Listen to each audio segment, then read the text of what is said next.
Okay, I'll wait. We're going to restart it because I don't know what happened. But if you're in here, please give me a shout about quality and audio. Is it pixelated? Can you hear me? And then just give me a moment because there's a lag on my side.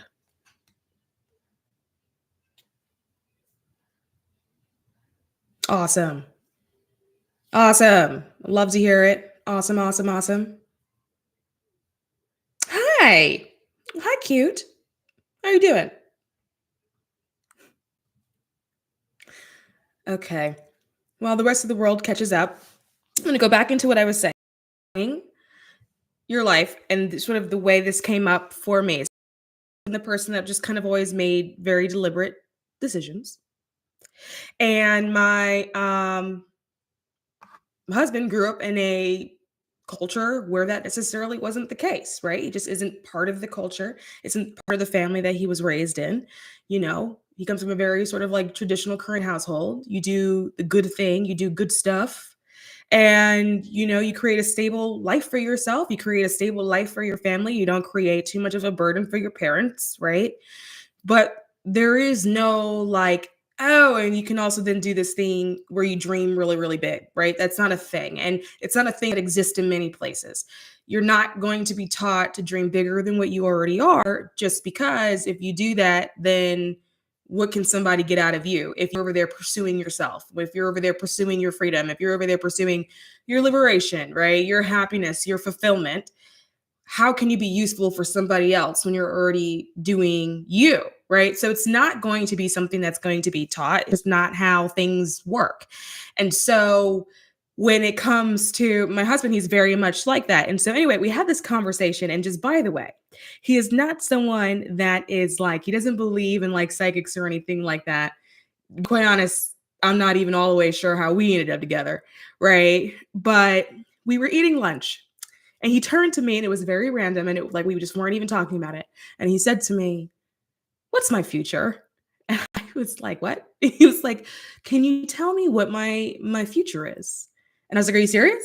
And he was like, "Yeah." And I said, "Well, I don't really understand like what you mean by that. Like, what do you want to know in terms of your future?" And he's like, "Can you just tell me what my future is?" And so, of course, I took that as an opportunity, and I was like, "Well, young one, right?" But then I had to like explain to him, and I realized that this doesn't necessarily totally get explained in general. Is that like what I can see is the path that you're currently on. I can see where you're going to end up if you continue making the certain decisions the way you're currently making them.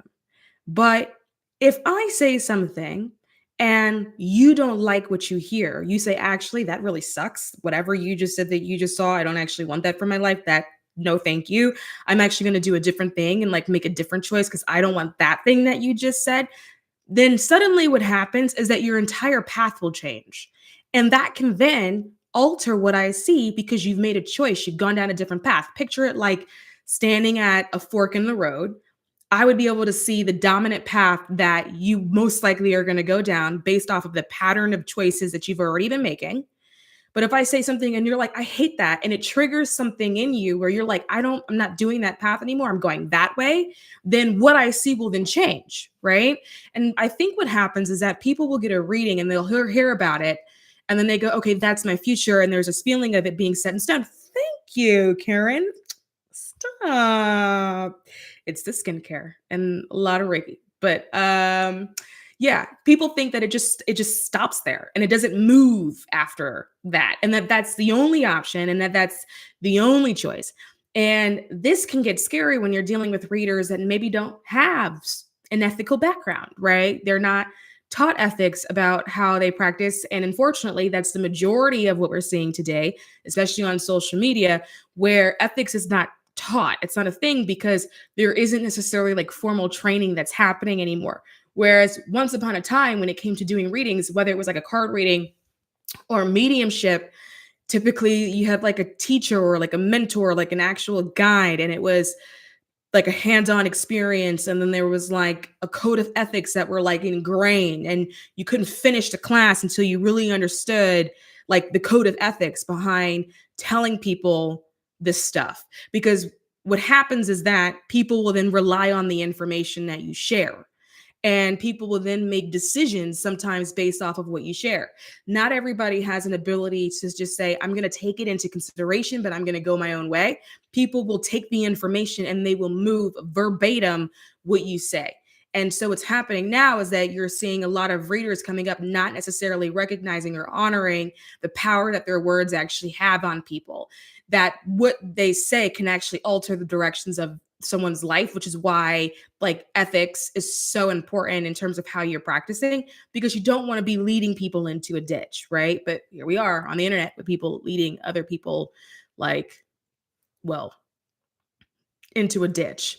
Funny enough, that was a whole tangent. What was I saying? Hold on. I need to get back on track. I don't even know why I went there. Drop the skincare routine in the comments later. Snail. So a lot of serum, by the way. I use a lot of serum, and then like this snail, what is it? Mucin? This the stuff, the gooey stuff that comes off a snail. I use a lot of that stuff, which is really good for brightening, by the way. What was I going? I was banging on about something. I actually may just drop it. Can someone tell me what I was banging on about? If not, I'll drop it and just move on to something else. I feel like I was going somewhere good with it, but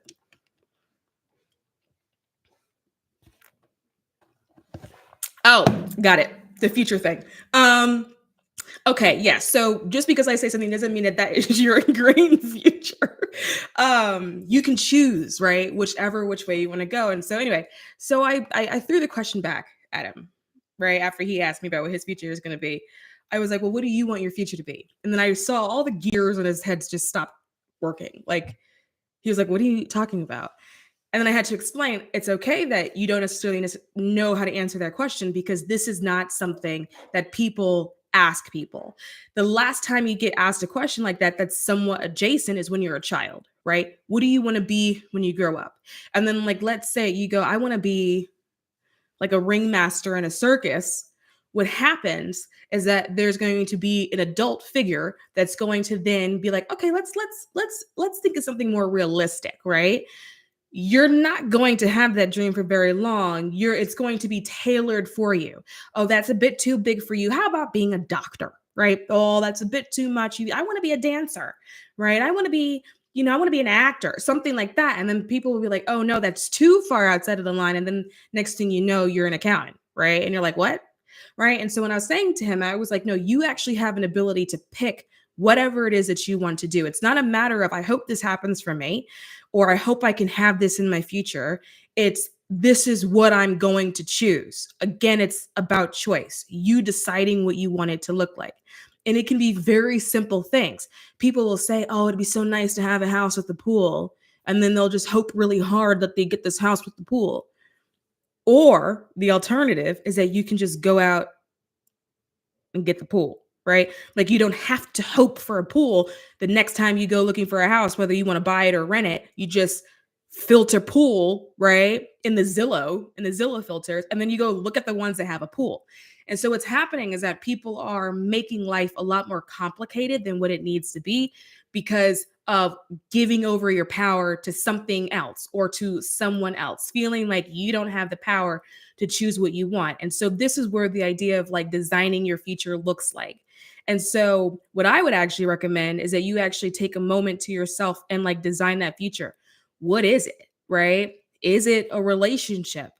What are the qualities that actually exist in the relationship? And some people would say this is similar to like doing like a vision board. And it could be, but there's still an aspect when people do vision boards where they're putting everything into hope, right? I'm putting all this on the board. This is like in my affirmation. I'm going to write it in my journal. And then, we're going to do our manifestation exercises. And then I really hope I get it.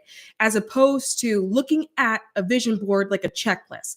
These are my to-do items. Check 1, check 2, check 3. And I'm going to start checking things off my list as I go and then actively pursue them. You don't actually have to hope that you're going to get something or something is going to happen for you if you just choose to have it, or if you just choose to just go get it yourself. If you take an active role in and how you go about that process instead of sort of sitting and waiting patiently until it comes and then running up into a situation where nothing ever happens. And then what happens to people is that they will reach a certain point in life and then they'll either say, oh my God, like, what have I been doing? This is like not what I want. And like, oh God, right? Or you reach a certain age in life where you feel like now life is too short, you don't have enough time, you're running out of time. And if you are in a position where you're like, I feel like I'm running out of time, then that's because you're not using the time that you have effectively. You're not actually supposed to run out of time. Prior to incarnation, you actually decided the perfect amount of time that was for you. You decided on what that was. You decided on the timeline and the space of it, and you said all of these things that I actually want to have, all these things that I actually want to realize, this is enough time in order to get all of those things done.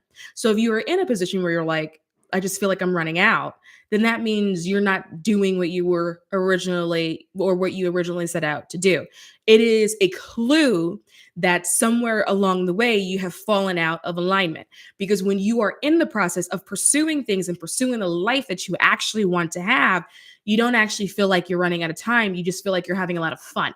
Oh, this is great. Oh, this is satisfying. Oh, this is fulfilling. Oh my gosh, you're too busy being occupied with the excitement of it all to feel like you're actually running out of time. If you feel like it's running out, it's because you're wasting it by doing things that you don't actually probably want to be doing. And then so some people would say, well, then what do I do about that? Right? Like I have to go to work. I need to be able to pay my bills. I got very real 3D things that need to happen.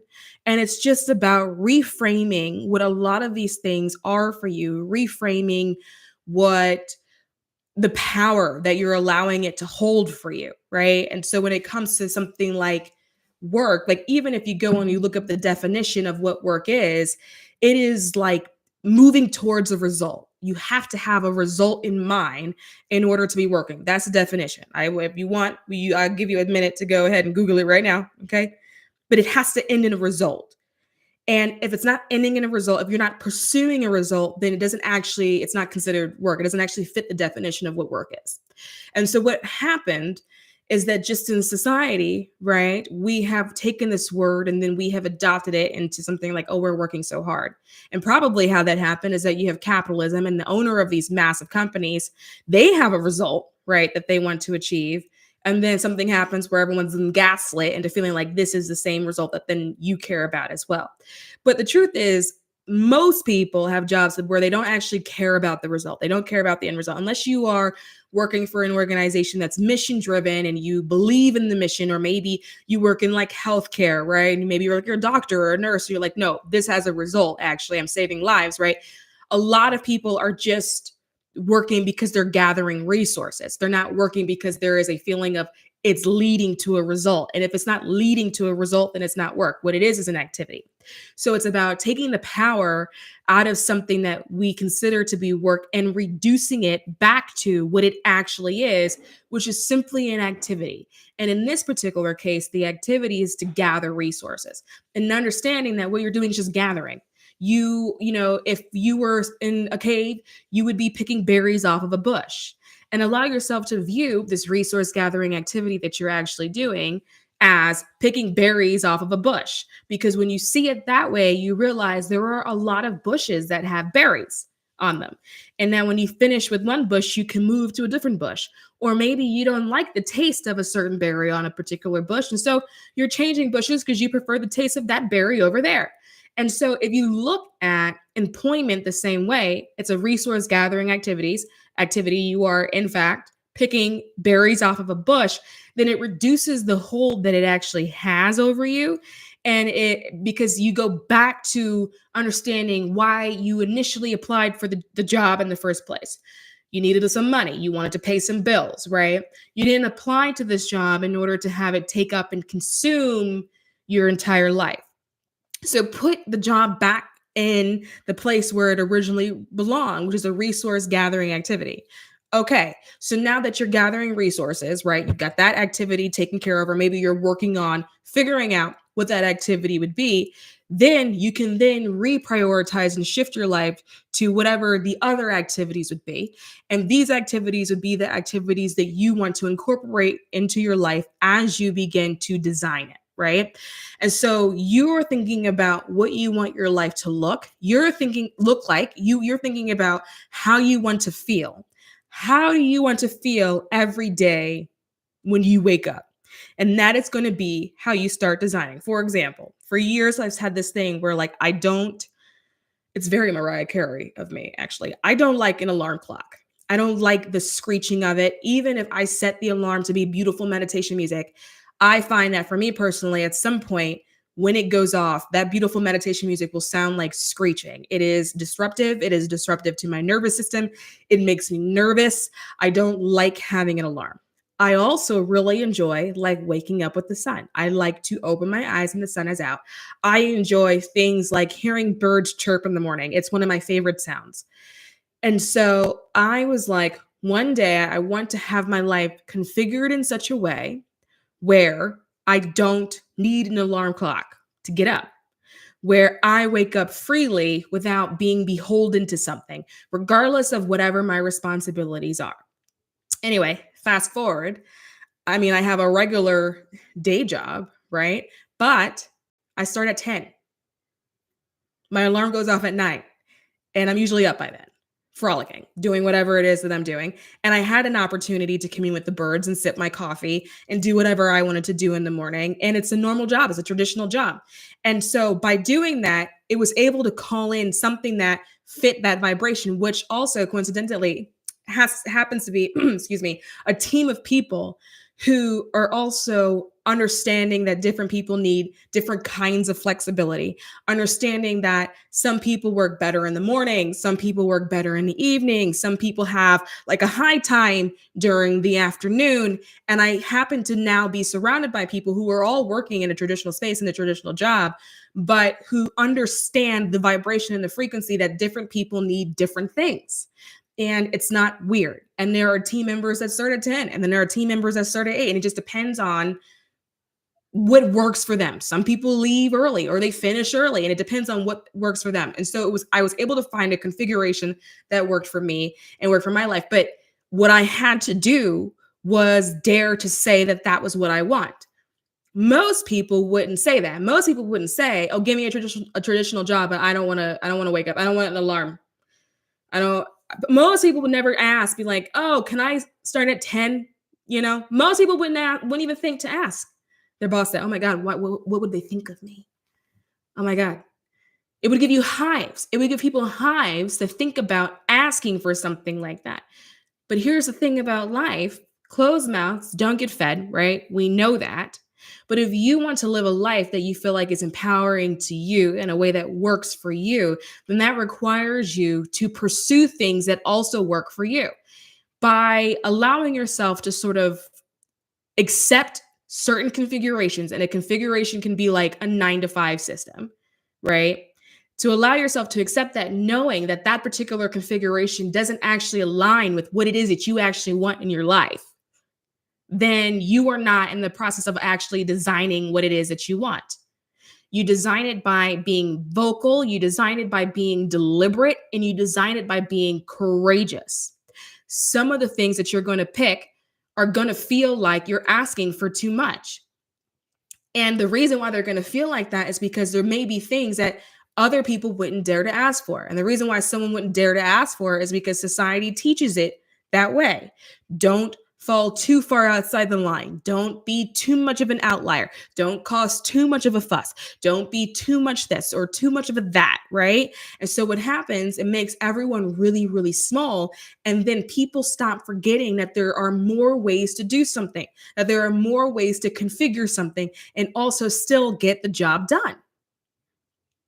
You can get the job done or do things that work for you without following the configuration that other people use, because what we know is that that configuration, one, doesn't actually work for people. That's why you see people complaining, moaning about it, and then feeling like they can't change it. But we also know that whatever the configuration may be, it also doesn't work for you.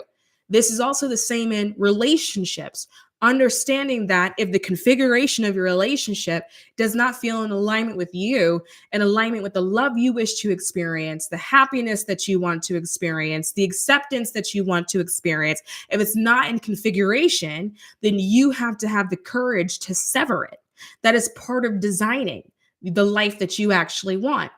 What will happen is people will spend a whole bunch of time on a vision board, a romance vision board, designing and creating this ideal relationship with this ideal sort of partner with the traits and the feelings that they want to feel in this relationship. Will meet someone, right, who is nice, but maybe they're not totally in alignment with the configuration. But out of fear that you won't find something better, or that nobody will love you, or different things like that that just come up because when you meet new people that you like, you can easily get triggered because then you're afraid that they're going to leave, right, or that they're not going to stick around for a long time. And then by doing that, you will then keep somebody in your life that's not matching the configuration that you actually want in your design and your plan.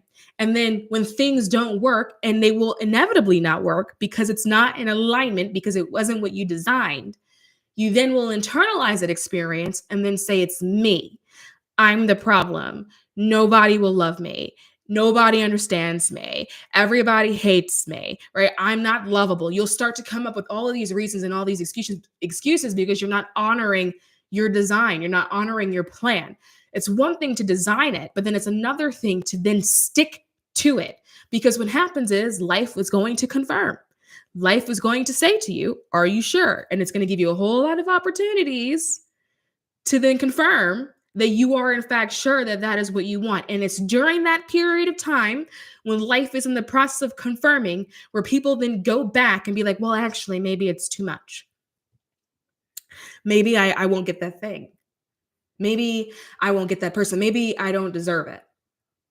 And the thing about having anything in life is that it has nothing to do with being deserving of anything. That's not it's not a spiritual rule. It's not a spiritual law to deserve something, right? Like that is the product of society. That's the product of government. That is the product of the patriarchy. It's the product of a church making you feel like you have to deserve in order to be rewarded. And then so we take on these ideals created by men, right? Because it only served them, it doesn't serve anybody else, right? And then think that that applies to every aspect of life and that you must be super deserving in order to get it, as opposed to just saying that you wanted it. Think about how the entire United States was formed. Manifest destiny? Really? They manifested their destiny by committing genocide and then taking everything. But they manifested their destiny. I don't see anything in that story where all of those white men deserved any of the land that they actually ended up with. I don't see it. I don't see it. It's not part of the rule. But the patriarchy is going to tell you that it's part of the rule to keep you quiet. The church is going to tell you that it's part of the rule in order to keep you quiet. The government's going to tell you that it's part of the rule in order to keep you quiet, right?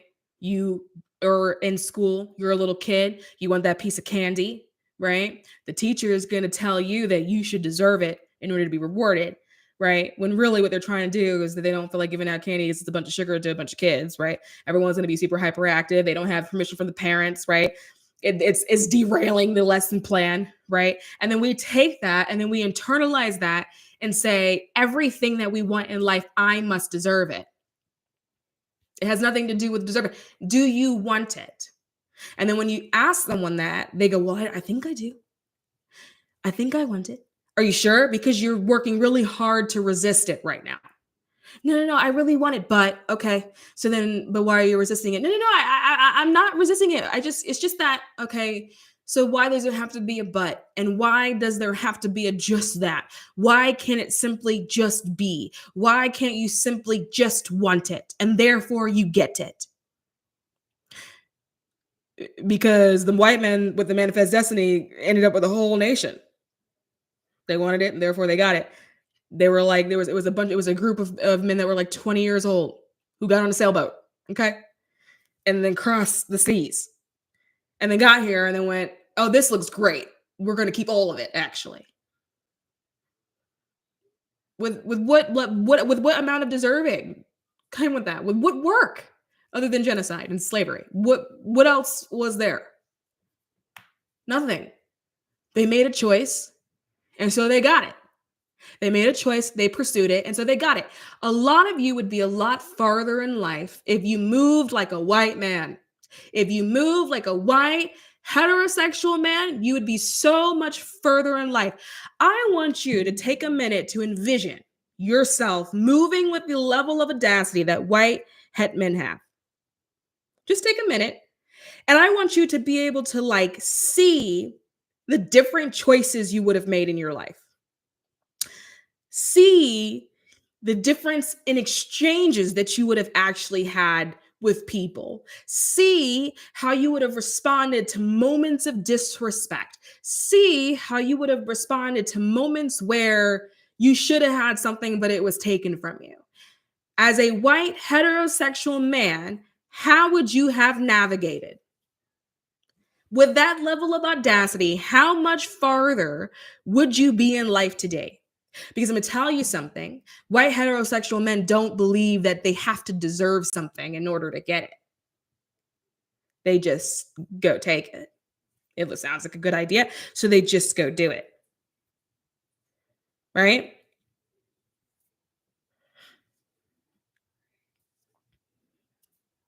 Hi, Mimi.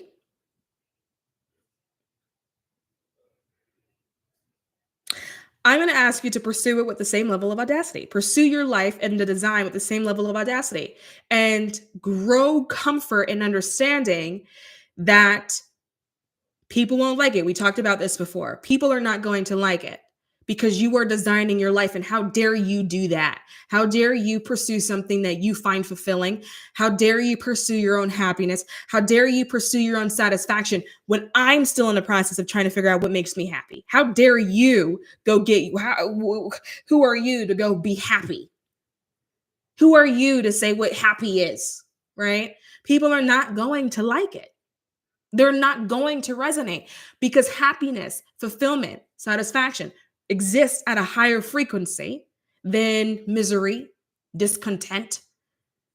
It's all down here, right? It's going to rub people wrong because it's not in alignment with where you are. And as you go moving through the space, moving through the world, pursuing those things for you, when people see it, they're not going to like it because it's going to remind them of things they wish that they could do, or it's going to remind them of things they were told they could not do. Watching you do the things that they wish that they could have pursued themselves, watching you do the things that they wish they had courage to do, right? Because they're still under the delusion that they need to be deserving and worthy of it. And here you are in their mind being deserving and worthy of the thing that they feel like they should have gotten 10 years ago. But you're just bouncing around all happy and shit, getting it quick. How dare you? People are not going to like it. They're not going to like it. And grow comfort in that. Because here's the thing. If they don't like you when you're pursuing your happiness, and they didn't like you anyway. So then why are you sitting on the opportunity to pursue a path that's for you because somebody else? Because people that don't like you don't like themselves. Because when people are really in alignment with themselves and they're pursuing their life, when they're pursuing what they feel is their purpose, they don't have time to be worrying about other people. They're too happy. They're too excited because they're living the dream. They're up here. They are elated. They are excited to wake up every day to see what unfolds. They don't have time to be worried about Jack on the corner and what Jack is doing. They don't care.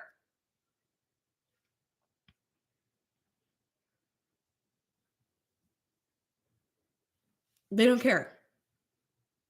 So you have to ask yourself, when it comes to people that, let's be honest, either you don't really care about them because they're strangers, probably, right?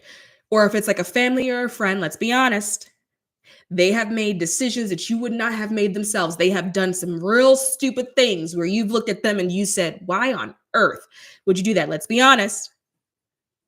You are going to let these people who couldn't spell the word happy if it smacked them across the face to influence whether or not you pursue your own happiness. Why would you do that? Why would you allow those people to impact how you chose to design your life and whether or not you chose to then pursue that design? The flip side to that is then having the courage to continue the pursuit, because a lot of people have experience in sort of the design phase, right? That is the affirmation phase, that is the vision board phase, starting the process of actually designing, and then being really excited about it when they see it. And then something happens in the energy at some point in time. And it could be you saw something on TV, you heard a certain song, maybe you repeated it to somebody, you repeated your excitement, and they didn't meet you when they responded to you with the same level of excitement back. And then so because of that, something in your energy switched where the excitement died down. Now you're a little bit nervous. Now you're doubting. Now you don't know if you can actually have it or if it's actually reasonable, right? And so you stopped what was actually coming in. And you stopped it because suddenly you started to resist it. You started to push it away from you. Oh, I can't have that. Oh, I could never. Oh, that's not for me. Oh, it would not be given to me. Oh, how dare I? I can't. No, what was I thinking? Right? You start to then push it away. You start to resistance. And so then you go, well, I tried, Mystic Rain, I tried to manifest. I don't know what happened. I'm getting it wrong. You're not getting it wrong. You're resisting. Stop resisting, things would come to you a lot faster. How do you stop resisting? By not questioning it. The moment you decide what you want and then you say how is the moment you're in resistance. That's the moment it stopped. The moment you declare, I want this, I'm getting this, I am this, is the moment it starts coming to you. That's when it's on its way. That is the magic moment. People think, well, when I'm manifesting, I'm trying to bring things in. How do I know it's coming? It's the moment you choose. But the moment you say, but how, is the moment it stops. Well, the answer is if you allow the path of least resistance. And here's the thing about the path of least resistance, it won't be clear to you. It won't make any kind of sense to you whatsoever. This is a path of least resistance. And so it's going to follow everything that we don't consider to be logical, because in human logic follows the path of most resistance. Because if it didn't follow the path of most resistance, then how could it possibly be logical? You've got science and scientists creating so much resistance around how the world is, how the universe, the physics, the laws of physics, the speed of light. And because we can't go faster than the speed of light, then like that's all that there is. That sounds like the biggest load of crap and the most amount of resistance you can have. Why would that be all that there is? If the universe is constantly expanding, then why would the speed of light be where it ends? So you're telling me the universe doesn't end ever, but you're telling me that light does? That makes no sense. And people don't realize that that's the boundary between our laws of physics and then the next one. It's the boundary between our plane and then the next one. It's not the end of anything. But you got scientists over here pulling their hairs out because they refuse to believe the path of least resistance. It has to be hard. People tell you, well, if you want anything good, you have to work hard for it. Why? I'm going to say it again. Then white heterosexual, maybe. I don't know what Benjamin Franklin really was. I don't know what he was doing in his spare time. But those white heterosexual men came over here. They didn't work hard at all. You know how I know they didn't work hard? They took my people and my ancestors and they made them work hard. And they still got everything that they wanted. It must be hard. It must be hard to get what you want. Why? There are people that are getting what they want every day and they don't do shit. Rich people don't work.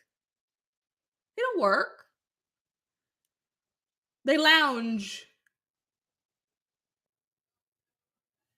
They're not working for anything. They're lounging and they're getting what they want. because it follows the path of least resistance. Things go to people that are resisting the least. And if it takes you a long time to manifest, if you feel like you're that type of person where it just takes a long time and you don't know what's happening and why that's the case, it's because you're resisting. And the length of time that it takes to get to you is a good indicator of how much you're actually resisting. It's you, baby boo. It's your fault. Okay? It's you. So this is what you're going to do when you're designing your life and you're figuring out what it is that you want. You're going to decide, you're going to choose. And then after you choose, you're going to stop talking. You're going to choose. And then after you choose, you're going to go lay down. You're going to choose. And then you're going to take a nap. You are going to close the journal. If you are writing in a journal, after you choose, you're going to say, this is what it is. You're going to put a period there. You're going to close the journal. And you're going to go lay down and you're going to go take a nap. Okay?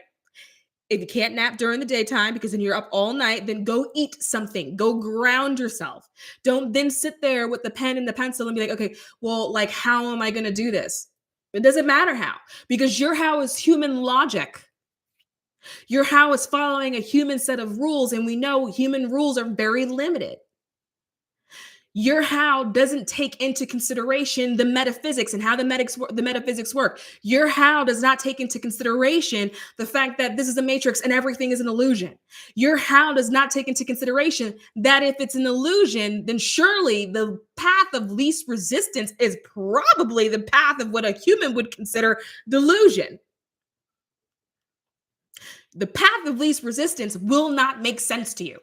And you will never have an ability to think about what it is, to figure out what the how is, because anything you come up with will have some resistance in it. Because that is how we're trained and programmed in society. Resistance slows you down. It prevents you from being successful so quickly, right? It's slowing you down because what good does that do for society? What good does that do for the neighbor next door who is like super envious of like the life they think you have? Just because when you come in every day, you're driving a certain car. They don't know anything about you and they already have feelings toward you. It's going to follow the path of least resistance, and the path of least resistance is not your job. That's the job of the metaphysics. That's the job of the higher self. The higher self knows the path because the higher self is the one that chose the path prior to incarnation. It was going to get you there easily. It was going to get you there smoothly. All of these bumps that you're hitting along the way is because you're in resistance. All of these experiences that you're having that you don't prefer is because you're in a state of resistance. You're not allowing the flow, right? You have to understand that life unfolds. That's why when things happen, there is this understanding, even when it's hard in the moment, that everything is going to be okay, that everything is going to work out, right? It's hard right now, but there's still this inner understanding that it's going to be okay. And that feeling is the unfolding. You know that time heals, we say, right? It just is going to take time. We say a bunch of ways, and we use time as the reason for it, right? We just got to let time pass and it'll be okay. What we're really saying is that it's unfolding, that life is unfolding, and you have to grant life permission to do that. And every time it unfolds and you stand in front of where it's going, then now you're in resistance. People go, but I had all these detours in life. Yeah, I believe you. Because it was unfolding that way. And then you went, nope, and then you hit the brakes. You tugged on the steering wheel and then you went that way. Of course, you had a couple of detours. Because you resisted where you were going. And the reason why you resisted where you were going is because it didn't feel familiar to you. It didn't feel familiar because it didn't follow human logic. It didn't make sense. But the path of least resistance follows metaphysics. It's not going to follow you, and it's not going to follow human logic. And so if you can take a step back and let it unfold, get out of the way and just let it unfold, let it move in the way that you originally wanted it to move prior to incarnation, then you're going to get where you were supposed to go in the first place. And it doesn't matter what it is that you want to be, what it is that you want to do, or how you want to get there. When I was little, I was like 8. People used to say, what do you want to be when you grow up? I wanted to be president of the United States, part-time. And I wanted to be an astronaut. And I was like going to do both jobs, and you weren't going to tell me anything other than that. I was going to do both jobs. And I was so serious about it. And then I realized I'm scared of heights, and the space I don't think would be in alignment with that. And I don't really like the idea of people trying to assassinate me as president. So like, that's not something I really want to pursue these days. But I was going to do it. And I remember at that age saying this to adults and then picking up on the frequency and the vibration of the dismissal, of people going, oh, that's really cute. She's like, she's young and she's little and she doesn't really know what she's talking about. But at that time, being so sure that that was what was going to happen, and I didn't care. What ended up happening was I made another choice because there was something else that I preferred, right? But even today, I think about it and I think, why couldn't that happen? Donald Trump was president. Donald Trump became president, which was something that nobody thought would happen. And it happened because he is a white heterosexual man with audacity. And this man has still not been locked up because he's a white heterosexual man with audacity. Could you imagine how far you'd be if you move with the level of Trump's audacity? Like where you would be in life and what life would actually look like for you right now? How much money you'd have? What kind of car you'd be driving? What house you would live in? The people around you? Could you imagine what that life would look like for you if you had that kind of audacity? That man has so much audacity. He's got all these open cases and nobody can lock him up. Come on. Like, come on.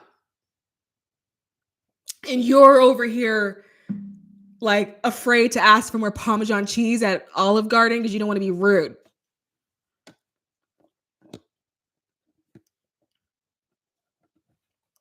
And then you say, well, I can't. I tried everything. Did you? Did you open your mouth?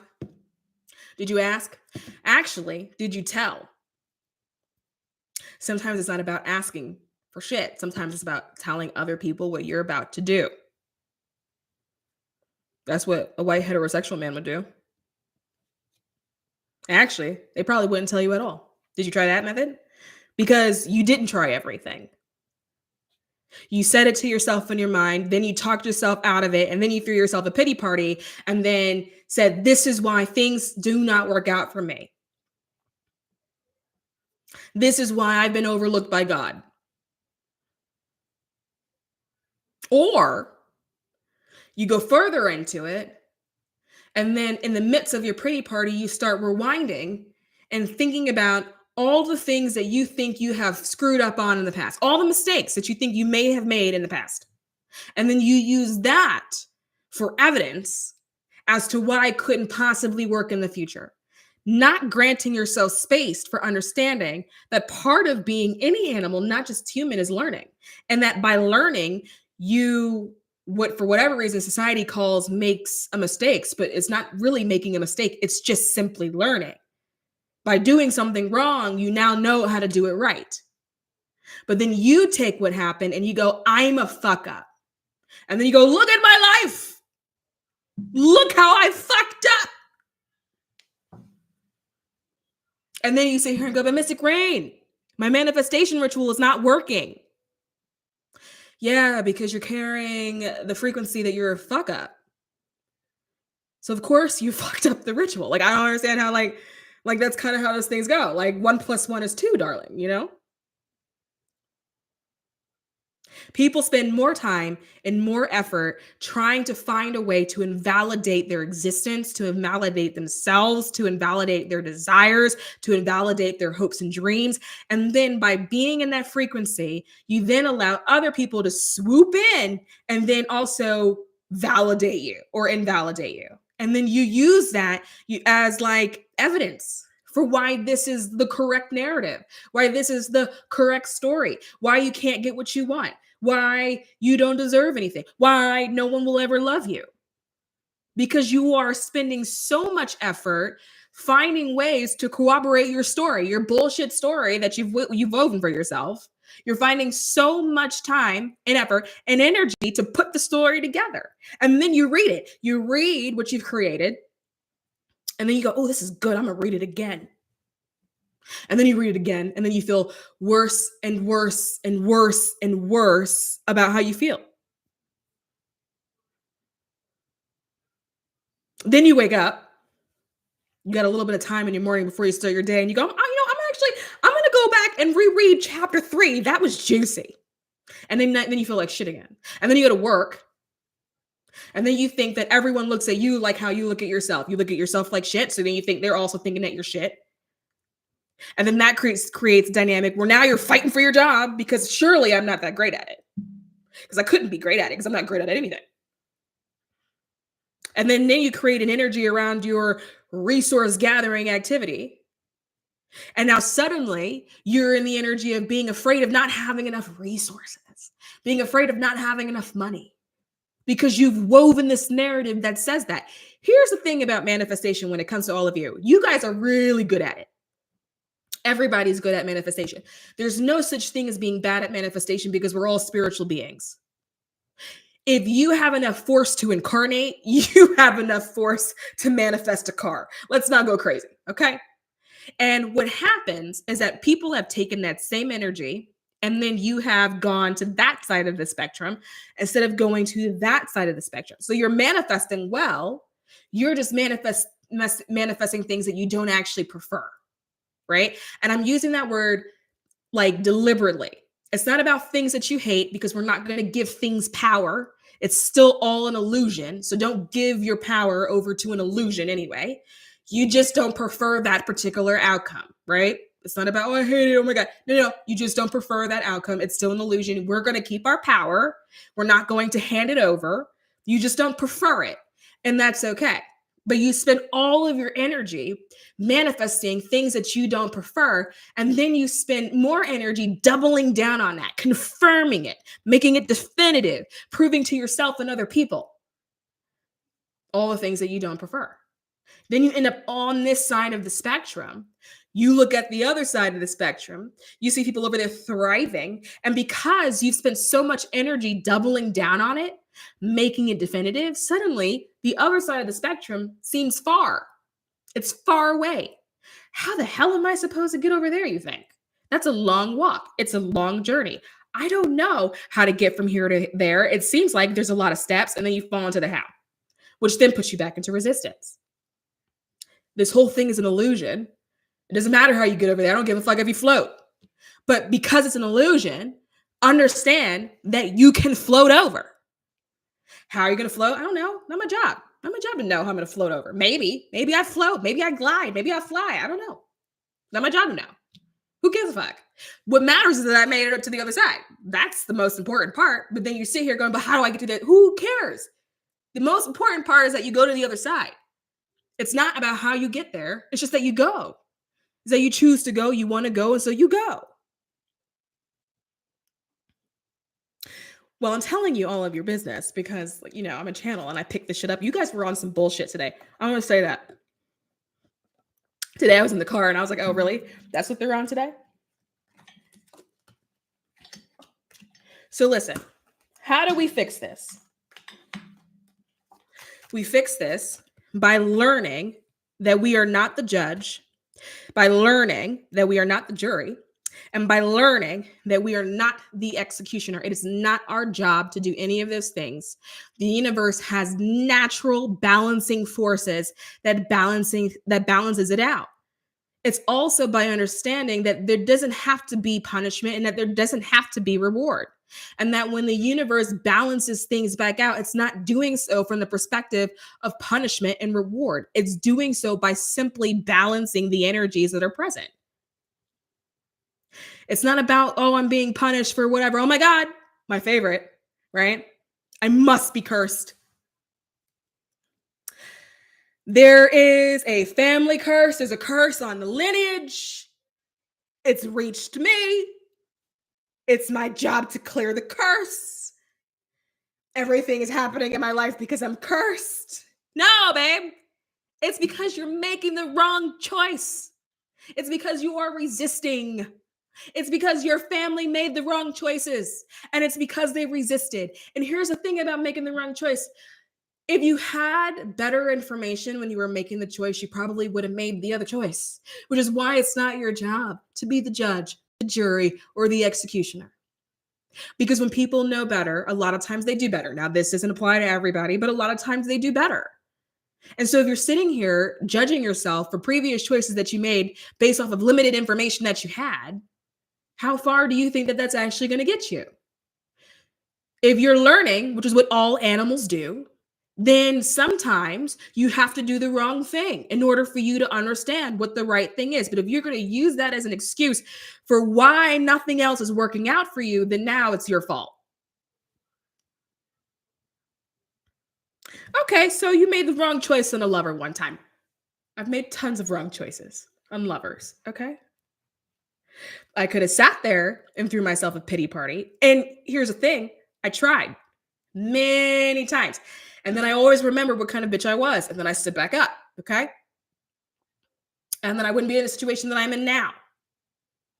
Because here's the thing that people don't realize about my husband. He was on the design. He was on the plan. I actually sat down and was very deliberate about who he was going to be, what culture he was going to come from, what his family background was going to be. I was very deliberate about what languages he was going to speak, what traits and personality traits he was going to have, and what the experience was going to be like. So when I say experience, it was, how do I want to wake up feeling every day in this relationship? I was very deliberate about the design of it. And then I was deliberate to making sure I matched that configuration. I met a guy. He was cool. I liked him. But he didn't match the configuration. And so I could have held out. Maybe he'll change.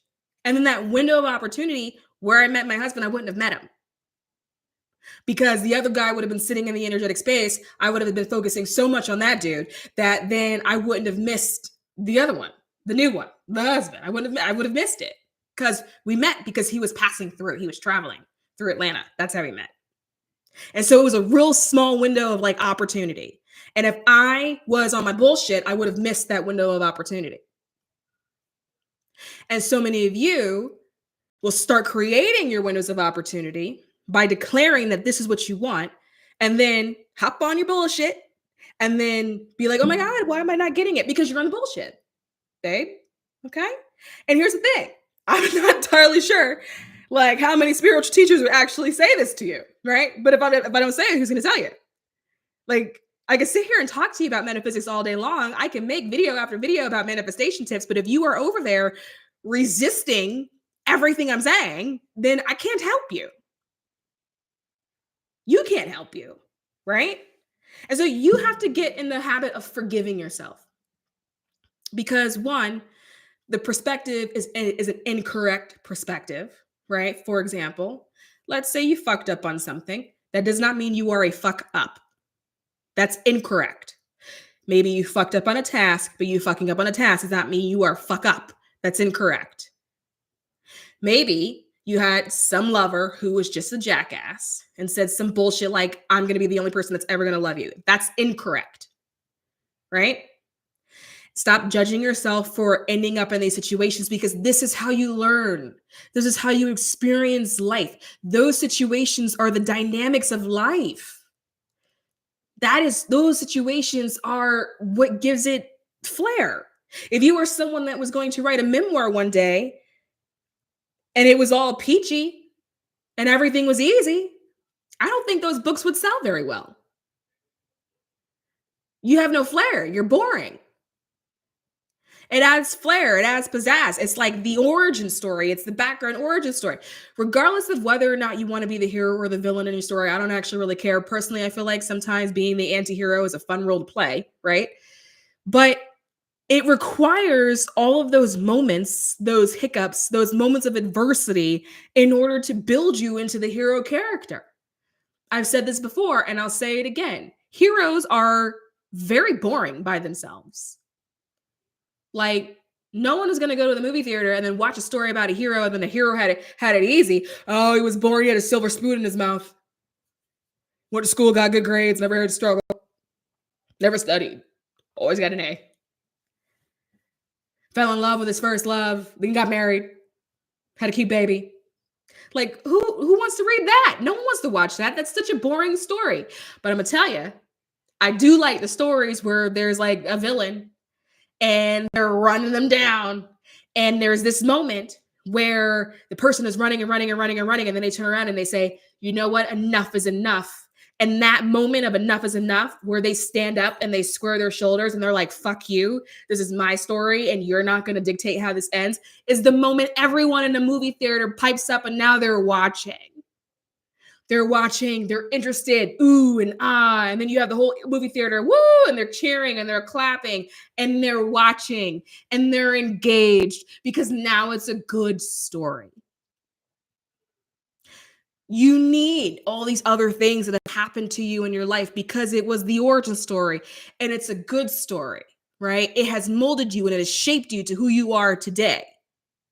But you can make the choice of whether or not the origin story continues or whether or not you're done with it and you want to now pursue the story of what you have become due to the origin story, who you are today because of the origin story.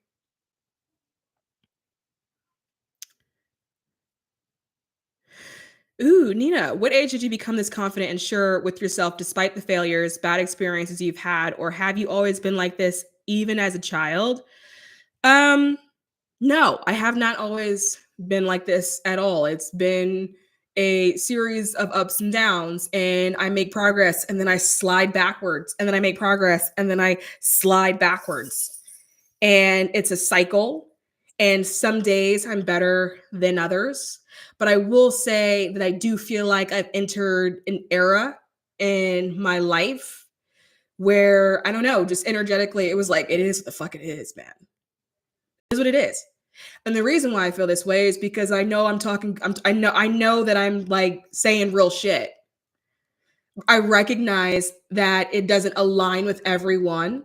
And that was something that I had to like get over because I'm not trying to offend people. That's not the intention or the goal behind what I'm doing or what I'm saying or why I'm saying it the way I'm saying it. And I had to like overcome understanding that sometimes I trigger people because that wasn't what I wanted to do. And that was a journey. And by knowing I was triggering people, then that's when I would like slide backwards, right? Because I'd be like, oh shit. And then I would be like super self-conscious about what I'm saying and what I'm doing. But what I realize is that I can't have an impact if I'm not honest. And most people are not honest. And when you are honest, when it comes to your perception, because so many people are not honest, it will inevitably rub people the wrong way because people are not honest. They're not used to hearing truth because most people are not truthful. There are many times where I'm not truthful, right? You ever had a girlfriend be like, hey, I look good in this dress? And you're like, yeah, you look great. Like you're lying. Are you trying to? No. If you told the truth, would that trigger the person into their own insecurities? Absolutely. And so it was like me understanding that I can't do what I'm supposed to be doing if I'm sitting in that energy, and that there are things that I have to say that people feel like they need to hear, and that I can't fulfill that role if I'm allowing it to hold me back. And it was just a lot of work and a lot of sort of inner journeying and a lot of I've done like so much Reiki recently in order to sort of help with the realization of all of this and to like get it out of me, to address it, sitting in like group circles and like talking about it, letting it out. And the reason for that was because I was not encouraged to talk. I was regularly shut down as a kid for speaking up about anything. I was shamed as a child for saying anything. You know, I was punished for it. I was too much of something, too loud, too this, too that.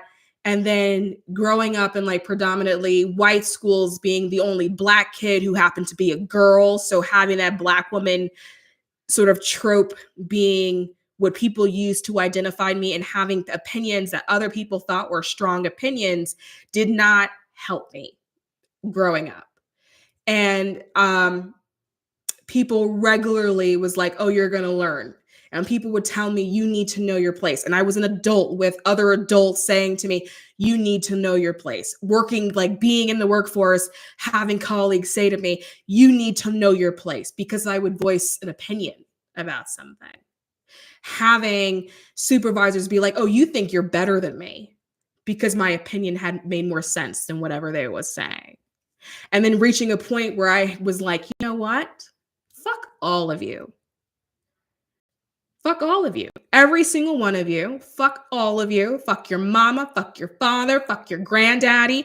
Fuck that dog that lives down the street. Fuck you and you and you and fuck it and fuck that. Because if I allow all of you, people who don't even have your voice, to make me stifle my own, that is a disservice to the world at large, because I'm a fucking gift. And just because you can't realize that you're a gift, that's not my problem. But I had to really go into like a fuck it mentality. And that was then hard because the world doesn't teach you that you can do that in a way that's balanced. The world teaches you that if you go into a fuck it mentality, then surely that means you hate everything and that you hate everyone. Not understanding that you can be in fuck it mode and also love people. Right? That I can be in fuck it mode, but also love you and also have compassion for you, but also be like, fuck you because you're in my way. And also say that because I recognize that if I don't say fuck you, it has to be strong enough for you to move, right? Some people need to be moved, and some people are so arrogant sometimes that they won't move unless whatever you're throwing back at them isn't strong enough, right?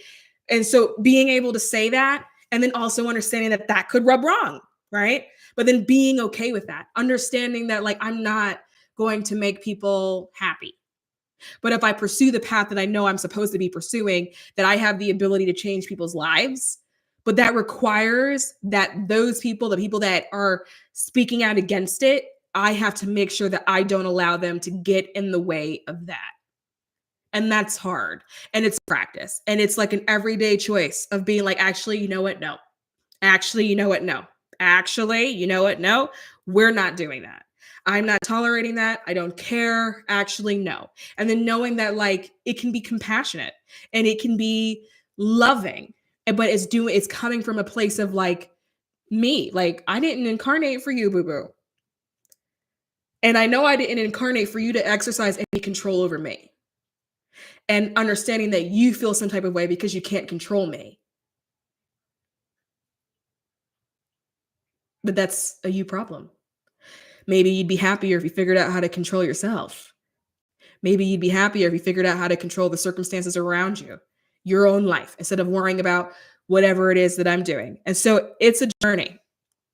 And it requires like constant like upkeep, because if I slack and I don't sort of like do the work to reinforce it, then I'll definitely slide backwards and then fall into a place where I feel insecure, or that I'm being too much, or that I'm doing too much. And maybe I am being a lot, or maybe I am doing a lot. But did I incarnate to do a little? What's the point of living? If I incarnated to do a little, why am I here if that's the case? So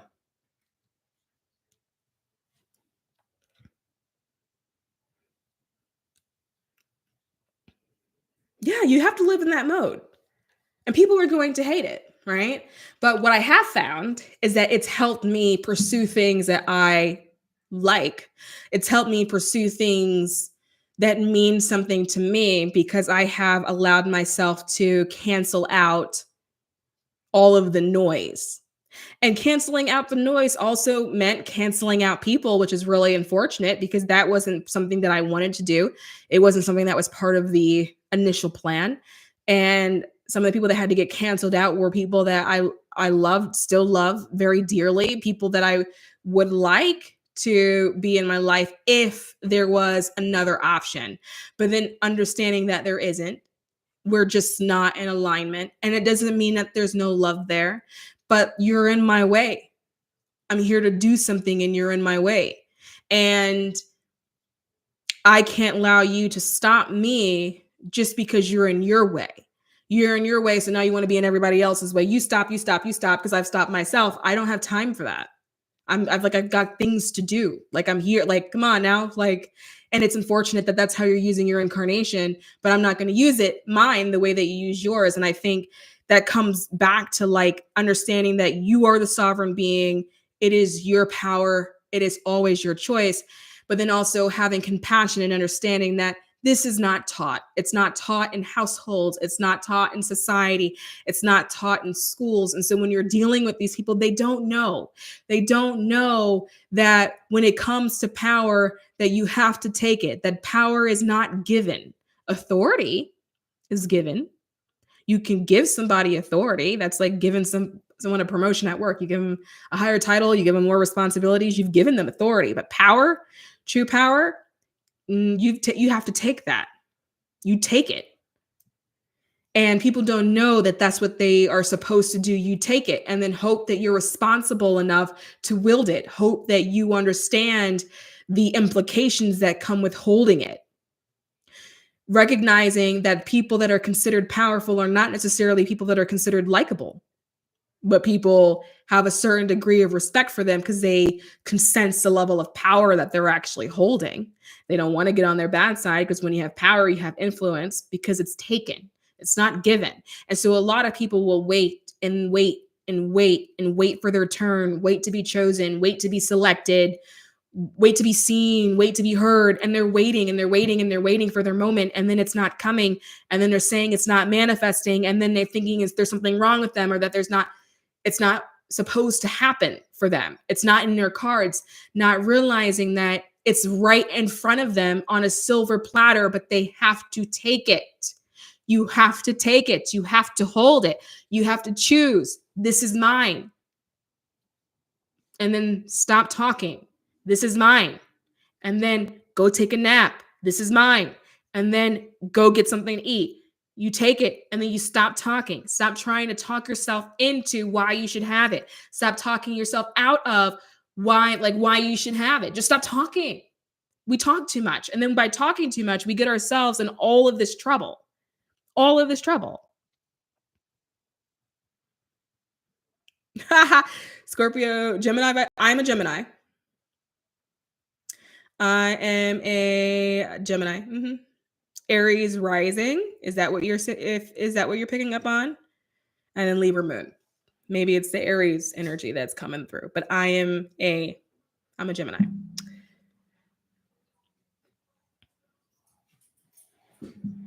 So then taking it all the way back to design. I'm going to change the title of this stream because I didn't even talk about knowing. Taking it all the way back to design, knowing that when you design it, you take it. That is when it's yours. That is when life will start shifting. And if you want to start seeing evidence of your life changing, take and take and take and take again. And it starts small because taking is something, it sounds so simple, but it's such a big thing. It's such a big ask that sometimes you have to start off really small, right? And so an example of this, of like starting small. Okay, anyone ever you were ever around someone that was like eating chips? You know, they got their bag, they're eating chips. They see you looking at them eating the chips, and then they look at you and they go, "You want one?" And then they like push the bag to you, and then you do want one. That's why you were looking at it, right? But then you'll do this thing where you go, "Oh no, I'm okay." Or my favorite thing that people do, they reach in and they take one chip. Who does that? But when you're home or they're your chips, you are going in there with the grab. You're going in for a grab bag of chips, right? You're shoving them in your mouth. You got 3, 4 at a time. You are enjoying the chip. But when someone is offering it to you, you either don't take it or you take one. This is how you guys look at life. This is how you treat life. Well, life will offer you an opportunity, and then you either say no or you take one chip. And then you sit there and you go, "But I don't have anything." Well, you only took one chip. Of course, you're still hungry. You only took one chip. Take more chips. How many chips would a white heterosexual man take if they're offered chips? I'll tell you something. It's not one chip. You have to learn how to be like, "Oh, thank you. I'll have more." When you go to Olive Garden and they start grating that Parmesan cheese over your food and they tell you, "Just tell me when to stop." Let them grate it. Let a mound of cheese build up on that plate. And while it's building on that plate, sit in your discomfort. Sit in your discomfort because it's bringing to surface and it's bringing to light the energy that you're actually duplicating every time an opportunity is presented to you, but you're out here shutting it down. That discomfort, sit with it. Sit with the feeling of like, oh my God, do they think I'm greedy? Is this too much? Am I taking too much cheese? Are they judging me? Sit with that discomfort. You need to be able to recognize it in order to combat it. Sit with the discomfort. Because the truth is, you wanted the cheese. You wanted more cheese. You wanted a mound of cheese. But you told them, no, no, no, you could stop. But you didn't mean it. Like, you didn't mean that. So stop saying things you don't mean. Because when you're doing things and you're saying things and you're accepting things that you don't mean, suddenly you're a liar. And I know that you're not inherently a liar. But what other word do I have to call someone that's constantly saying things that they don't mean and is exhibiting a pattern of it? What other word is there to use? Right? Like, if you are going to pursue the life that you want, you need to pursue it in truth, in terms of like your truth, being true to you, being true to what you want, being true to what's important to you, being true to what matters to you, being true to the people that matter to you, being true. And that is going to mean that you are going to have to open your mouth at times that you're probably not used to opening it, asking when you're probably not used to asking, telling people when you're definitely not used to telling people. And then understanding that as you start that process, it's not going to feel comfortable. It's very possible that you are not going to wake up and be like, oh, today's the day. Today is the day where I'm going to do it and I'm going to be comfortable doing it. No, you're going to be shitting bricks. Your voice is going to be quivering and it's going to be shaking and it's going to be kind of low. And someone may say to you, I'm sorry, can you say that again? And then you may be like, oh. That's part of the process. That's part of the process of growing into that. But you have to start the process. Part of the problem is that you haven't started the process yet. And so you are trying to bring in all these things that are on the other side of that process, but you're not starting the process. All of the doors right now in front of you are closed, and the way you open them is by starting that process. And understanding that like there's going to be discomfort because the society is trained in the opposite direction. And so you're breaking down barriers and breaking through change and breaking down walls to do something different, to be something different, to pursue something different. And it's going to be just uncomfortable. You're going to be pursuing things and you're not going to have clarifying answers. You're going to want to know how to do something and not know where to find the answer because everybody around you did not do it before. They never tried before. And they don't even recognize that it's even an option. So you may feel like you have no one to ask, but don't use that as a reason to resist. That's why I'm saying don't even ask how. Because if you get to the point where you're like, well, who do I ask? And then you start realizing there isn't anyone there. Then you start, well, how do I do this? I don't even. Now you're in resistance again. Don't ask. Say it. Stop talking. You talk too much. You're talking too much.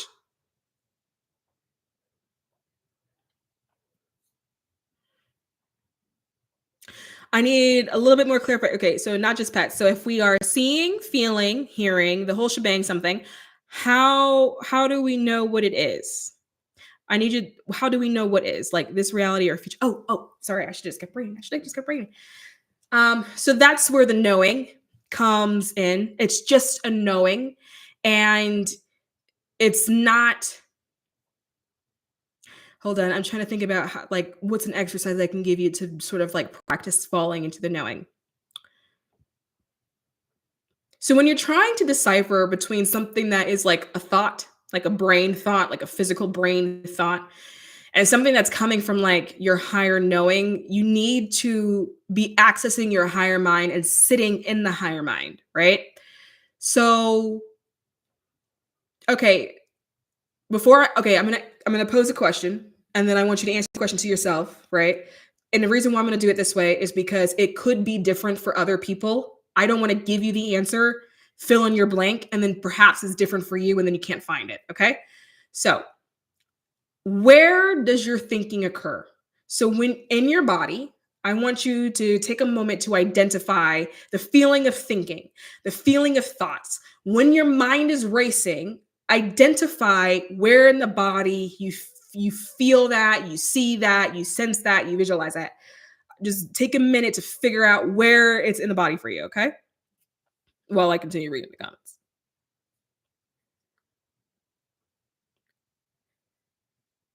be tone. I need a mountain of cheese.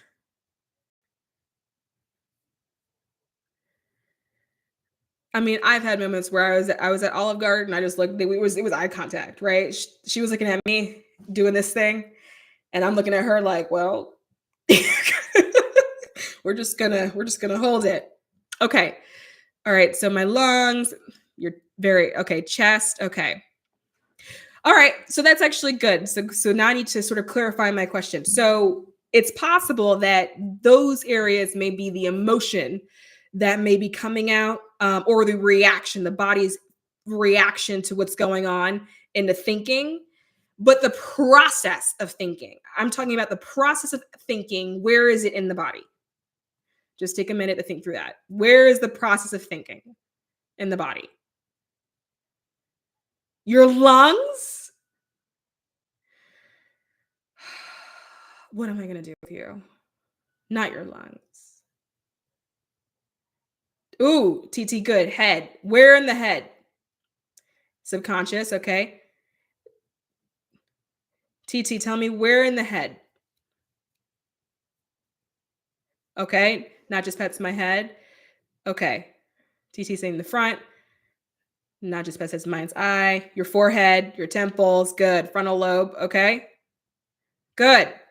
So the process of thinking has a tendency to happen right behind your eyes and like right before your ear, like this, in this area, okay? Your higher mind is one step up here, or for some people, sitting right here, right? So when you feel that process happening and it's creating a space for you, and now you don't have clarity and you're like, is it my intuition? Is it not? I want you to visualize or feel or conceptualize based off of what you have an ability to do. Not everyone has a mind's eye.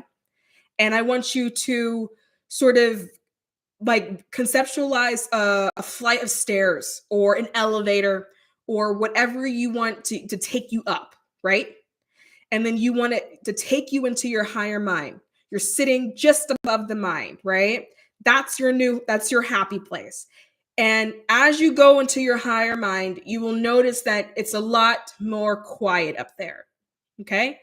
So I want everybody, we're going to like do this exercise. So everyone, if you're in a place where you can do it, I want you to just sort of center yourself for a moment, like take a breath, deep breath in, deep breath out. If you got to close your eyes, close your eyes.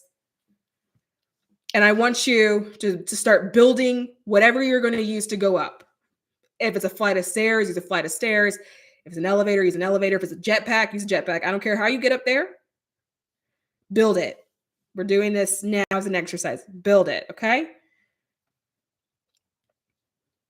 Once you've got it, I now want you to go up. And however far you go, again, is going to be what you feel like is right for you. For some people, it's going to feel like they need to walk up 2 flights of stairs. Some people are going to have an elevator and they're going to feel like they need to hit the penthouse button and go all the way to the top. However, wherever you're going, make sure it's up. And I need you to start making your way in that direction. Okay? Everybody go up. And now you have just walked into a new room, right? So there's a door, you have gone through it. If you're in an elevator, the doors have opened, it has pinged, they have opened. You're now walking into an empty room. There's a chair, probably, or a couch or something comfortable to sit in that's in the middle of the room. But the room should be empty. Some of you may have some boxes hanging around, but there shouldn't be anything else in the room. There shouldn't be any there shouldn't be any clutter or anything like that, right? Maybe you got some boxes in the corner like that where things got packed up. I'll accept the boxes. But like, I don't want a full living room there. No, there's no TV, no radio, no stereo, nothing like that. Just a place that's really comfy to sit on. I don't care if it's a pillow on the floor, right? I want you sitting and I want you comfortable. Now in front of you, I want you to picture a box. I don't care what it looks like. I've heard that for some people, it's helpful if it's glass. My box is cardboard. It's always been cardboard, but if you feel like it's helpful, it's glass. I'm getting, you'll see where I'm going in a moment. This is your higher mind. It should be quiet. You shouldn't have any noise. You may hear some noise, but it should sound muffled, right? Like when you're on a different floor in a building and maybe there's a lot of commotion going on downstairs, but it's a little bit muffled because of the floor in the middle. If you do have noise, it should feel muffled, but it's quiet. It's your quiet place. Only you know about it. This is your higher mind. From this perspective, see yourself looking down. Suddenly, the floor, you can see through it because you're in your higher mind. Now you're in your godly state, right? So now you can see. And from this perspective, what you're doing is observing. You now have a bird's eye view of everything. It's like having the eagle eye. You can see all paths. You can see all outcomes because you can see it looking down. You can see the full maze. You can see the start of the maze and you can see the end of the maze. This is your higher mind. So whenever you're trying to figure out the right answer, you go into your higher mind. Your higher mind is it's going to be very neutral. So for example, let's say you're thinking that you want something. This thought may provoke feelings of excitement, potentially feelings of hope, feelings of inspiration. When you go upstairs and you sit in your higher mind place, your pillow, your seat, or whatever, your higher mind will not have this. Your higher mind will not feel that hope. It's not going to feel the inspiration. It's not going to feel any of that. It's going to feel neutral because it's simply looking down at the game board. It is seeing the chessboard. It is seeing how you win. It is seeing the start and it's seeing the exit. So there's nothing for it to be excited about because it already knows how it ends and it already knows how you get there. It already knows the best way because it can see it. So it's not going to feel hopeful or anything. It's also not going to feel bad. It's not going to lean the other way. It's just a very neutral experience. And that is when you're sitting in your knowing. And that is where you want to make your decisions from. You want to make your decisions from your higher mind. Whenever there's too much chaos that's happening and you're like, I'm missing clarity. I want to follow my intuition, but I do not know the best way to go. You go up and you go sit in your higher mind. And as you're processing information that's coming in your higher mind, you'll notice it'll move from being like behind that eye up. And the stream of consciousness it's just not down here anymore. And that's how you know you're in your higher mind. And that's what you want. That's the knowing. That's when you start to follow. In the beginning, what's going to happen is that you are going to be practicing. And as you're practicing, it's possible that you may have some hiccups when it comes to deciphering between what is your higher mind and what is your regular thinking. You may be in regular thinking that you're in your higher mind. It's possible you may make a decision and you're like, wait, this didn't pan out the way I thought I saw it. It's just because you're practicing. So don't go, oh my God, it doesn't work. Just go, okay, I'm going to try this again. And the more that you do it, the easier it is to get into the higher mind. The easier it is to sort of hop. You won't necessarily have to take the journey, have to go all the way up the stairs, have to go through the elevator. You'll just be able to hop up and down in a way that you feel like is helpful for you, right? Practice. Then you'll understand what you're perceiving. Are you perceiving noise or are you perceiving information that's coming from your higher self or coming from the collective consciousness? Are you downloading or are you hearing noise? And that will take time to decipher. And it's just going to take a little bit of practicing. But you want to go up, right? Whenever we are looking for an answer, where do you go? Up. Whenever we feel like we need some enlightenment, everything is too heavy, everything is too dense where we are. What do? I need to meditate because where are you trying to go? Up. All the answers you want are up, not down. So go to the next floor. Yeah, for some people, yeah, it's a meditation. I don't always do it in meditation. For me, well, I guess I would. Yeah, maybe I guess I did do it in meditation because for me, it's usually a moment of pause where I'm like, hold on, let me get my bearings. And so I guess that is a meditation. Yeah. Ooh, when I think I don't visualize, I see numbers, letters, but I'll get flashes of scenes. Oh my God, that's so cool. That's actually really, really cool. Yeah. So your knowing will exist in this area. Your knowing is always very neutral. Your knowing will not have it's not going to have feelings of hope, feelings of inspiration, feelings of like excitement. The reason why is because it doesn't anticipate it. It's not expecting because it knows already. When you are sort of in your thinking space and you're like, I think this is going to happen, you start to become expectant. When it's a knowing, because it knows the outcome, there's nothing to expect. So there's no sort of energy to rile it up, is what I'm trying to say. And so if you feel like emotions attached to what you're picking up on, it's not your knowing. Your knowing is very, very calm, very neutral, very grounded, very assured. It doesn't need validation. A knowing won't lead you to feel the need to maybe go talk to a friend and be like, hey, I picked up on this thing. Do you mind if I run it by you? Tell me what you think. A knowing isn't going to make you feel like you need some validation or confirmation or anything like that.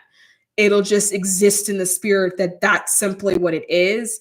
And because it understands that, it also won't feel a need to ask clarifying questions. So like the who's, the what's, the where's, the how's, it's not going to feel the need to ask because it'll just know. It'll be like, whatever, it's not relevant. Who cares? Like, I just know. It doesn't come with emotion. When things are attached to emotion, you're thinking, and you're very much in a physical brain space. Why is that when you told us to pick something to climb, I picked a ladder? It felt infinite climbing it. I felt like I should have picked something easier. I think that that is such an exciting and beautiful representation of how you probably pursue life.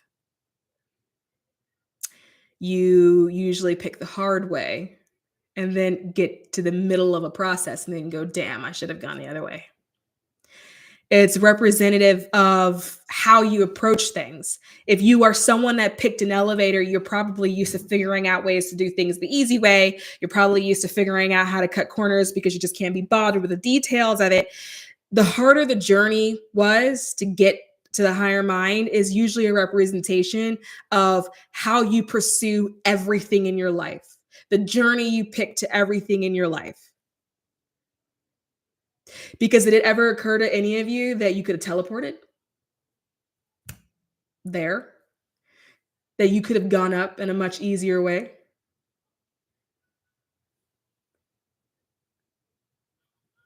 It's a representation of how you pursue life. I think the part that makes it beautiful, though, is that there's an awareness that you could have picked something easier. I want to though, like, shift your wording, because you said I felt like I should have picked something easier, right? This is now like, this is weirdly going into the sort of the judge, the jury, and the executioner. It's not a matter of you should have done something or you shouldn't do this, because part of the experience is learning. And what we do is learn a way we don't prefer, and that shows us what we do prefer. And so I think sort of maybe remove some of the power you've given it, make it a little bit lighter. You could say, I could have picked something, I didn't. That's okay. But now that I know, because now I have the information, maybe I'll do that next time, because that seems to be something that I prefer, right?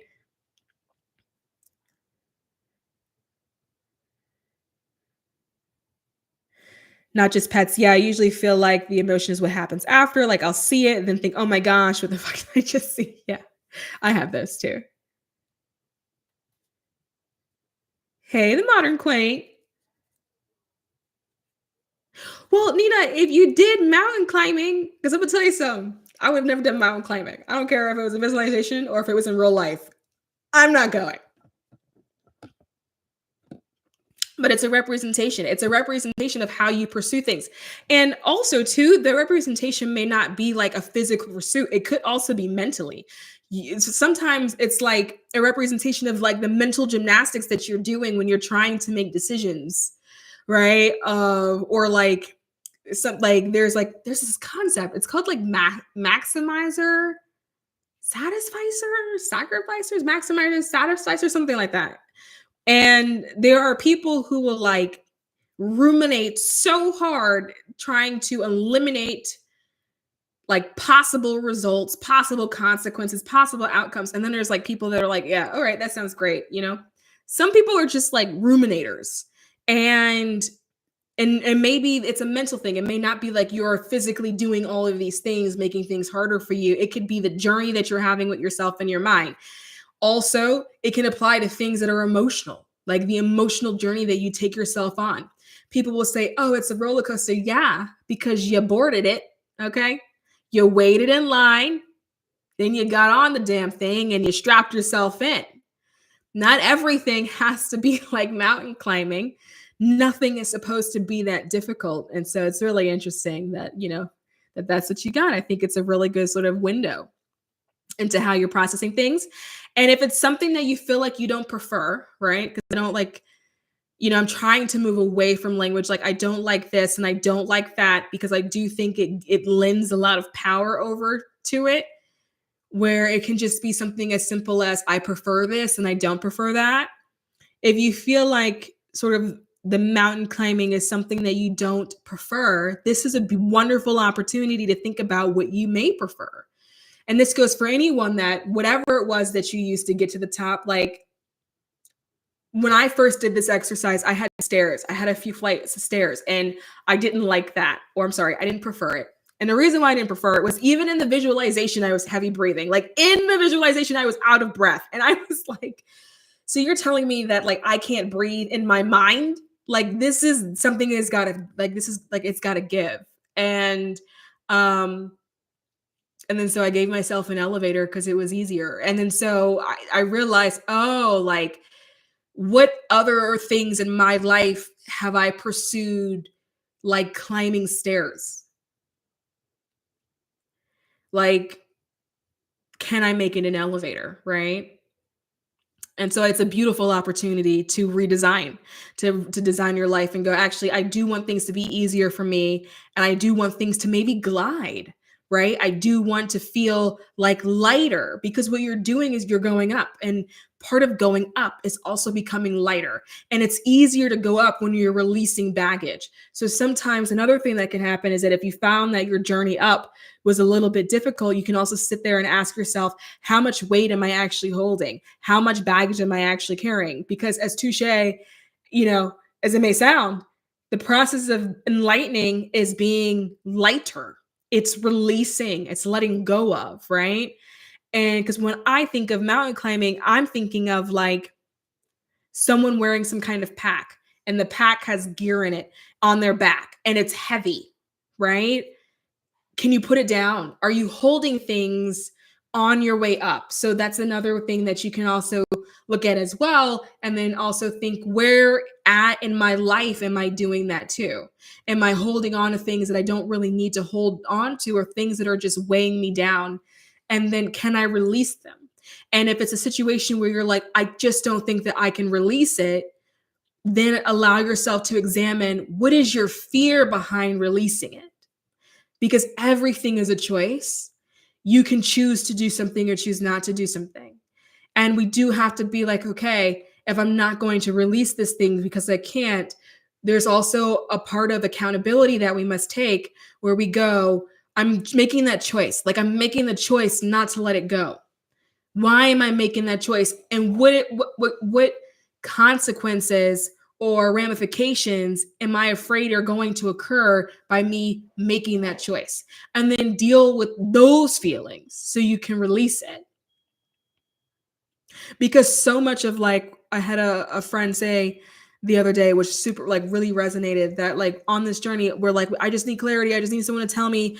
I just need spirit to tell me 3 times, 333. I need an angel number. I just need to confirmation. I need clarity that like what I'm picking up on or what I want to do is the right thing to do. And it's really not clarity that you're looking for. You're looking for courage. You're usually looking for some outside force to validate you and your permission to have courage and to use that courage in whatever avenue you actually want to use the courage in. And so if that's the, so I would also look at that too. Good too. Okay, let's see. Okay, not just pets. This may have been answered in your last video, but I want to not see things unless I'm wanting to. So these flashes, I'll be working or something and get it and not be ready.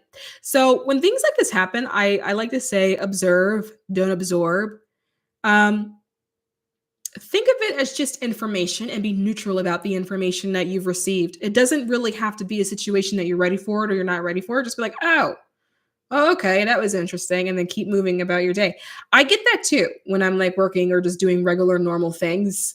And I'll just get flashes of like information. I'm like, oh, okay. And then I just kind of keep moving. Just observe it. Don't absorb it. You don't have to do anything with it. You don't have to like act on it. It's not necessarily a sign to like, you have to go save the world from Armageddon. You just observe it and then you go, okay, cool. And then you just kind of like let it go and move on. It's just information. And remember that too, that like not all information is meant to be acted on. When you are in a process of constantly tapping into like different frequencies, you will get flashes that are coming in from that frequency, and it's just pieces of information. You don't always have to move with it or do anything with it.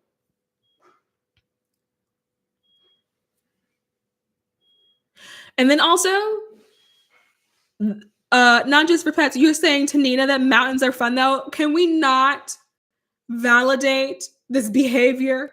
Let's not do that. Like I'm in need. Yeah. Yes, Nina, I need you on a broomstick. I need you doing something easier. Okay. Mountains are fun to look at, but let's not validate climbing them. Okay. Because you don't need to. You have other options. And I love the fact that you said broomstick, because it's something that I wouldn't have even thought of. But it's so creative and I love it. And I think it's also a really good example of how like the path of least resistance will oftentimes be things that you didn't consider, right? Like a broomstick could be the path of least resistance, but my mind would have never come up with it on its own. But it could have been the fastest way to get there. A broomstick may be very much faster than an elevator. You know what I mean? So I like that. I think that's so cool. I always wonder if I'm jumping timelines or just bouncing. Ooh, that's a good one. So with timelines, so you jump a timeline by choosing. I think there's this feeling of like, when people want to go to timelines, like what I like see in my mind's eye are like people sitting in meditation and they're meditating really hard. And they're like, damn it, I'm getting to this. I'm gonna jump one. And it's like this feeling of people like almost like you're trying to like jump into like a double dutch thing where you're like, oh, and you're like timing it, where hopping timelines is just choosing. It's just making a different choice, right? So like, okay, so now that I'm thinking about it, we've actually had several discussions of different ways to hop timelines, and I'm going to go back to the most simplest way I can describe it, right? Let's say someone comes and they offer you some chips out of the bag, and you normally would not take a chip, or maybe you take one, and that's kind of what you usually do. The way to like hop a timeline would be the next time that happens, you take more chips. It's literally making a new choice that then will like turn you in a different kind of direction, right?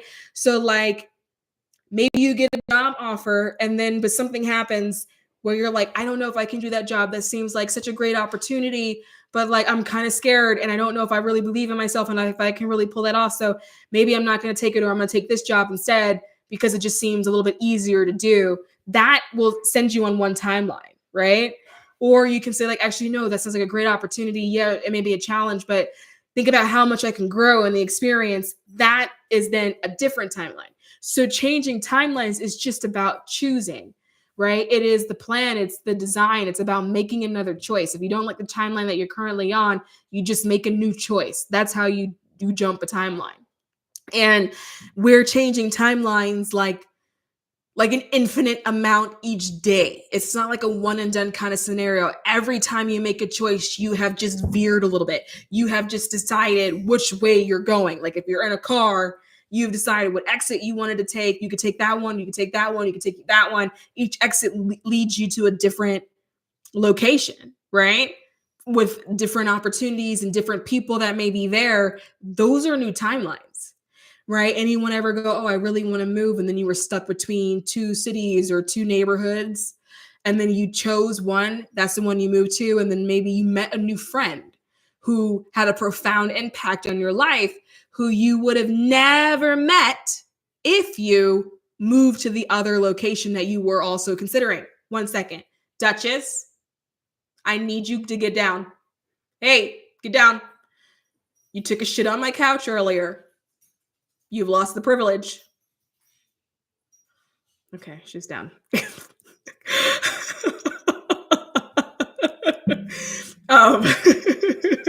Like that's the new choice. Like the amount of times, like it's easier to see when it comes to people or people that you love, or maybe relationships that you end up in where it just feels like a chance meeting. Like maybe you go out one night and you were originally not planning to go anywhere. And someone reached out and they were like, you should come hang out with us. And you're like, no. And they're like, please. Like you almost didn't go, but then you went, and then you end up meeting someone that was like so transformational and like who you are as a person. That is a different timeline. So the timelines happen every time. Every time we have a situation where we realize, oh, that could have gone another way. That is like an example of a timeline shift that happened for you. Yeah, she took a shit on my couch. She did. And it wasn't like, just like, it was, I could tell it was premeditated. There it was a throw like blanket, and she had 2 shits. And it was like one that was like directly in the middle of the throw blanket. And so I was like, oh, you organized that. And then there was like a second shit where I can tell that like she stopped, but then went, oh shit, I'm not done. And then shit again. And then I was like, this is a Black household. Like, like what? Like, I know your name is Duchess, but like, no.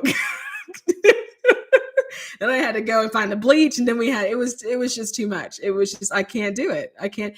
She is a menace, and it's so weird because she's like so sweet for an animal, but she right now is in a jealous phase. She's in a jealous phase because my attention is now going to my husband as opposed to going her, and so she is like acting out a little bit, and you know, she's in her feelings and she's doing like crazy stuff. So I don't even know. She's a Scorpio. She's a Scorpio. So she's doing crazy stuff. It was just real. I mean, thank God she's a Yorkie, because like it felt big, but like in retrospect, compared to like a retriever, it was kind of small. But I also felt like when I tell you, I have never felt more offended by an animal. I was like, I just took it so personally. I was like, you did this to spite me. Like, like I was like, this feels personal, because it was like I had like left the house for like, I was gone for 15 minutes, and she was outside prior to me leaving, and she had gone to the bathroom, but then when I left. And she doesn't usually do this. Like, she's like a potty trained dog, but recently she's been in her feelings, and she's been doing things like going to the door where she would normally go to the door and then like alert us that she has to go out. She'll go to the door and then pee.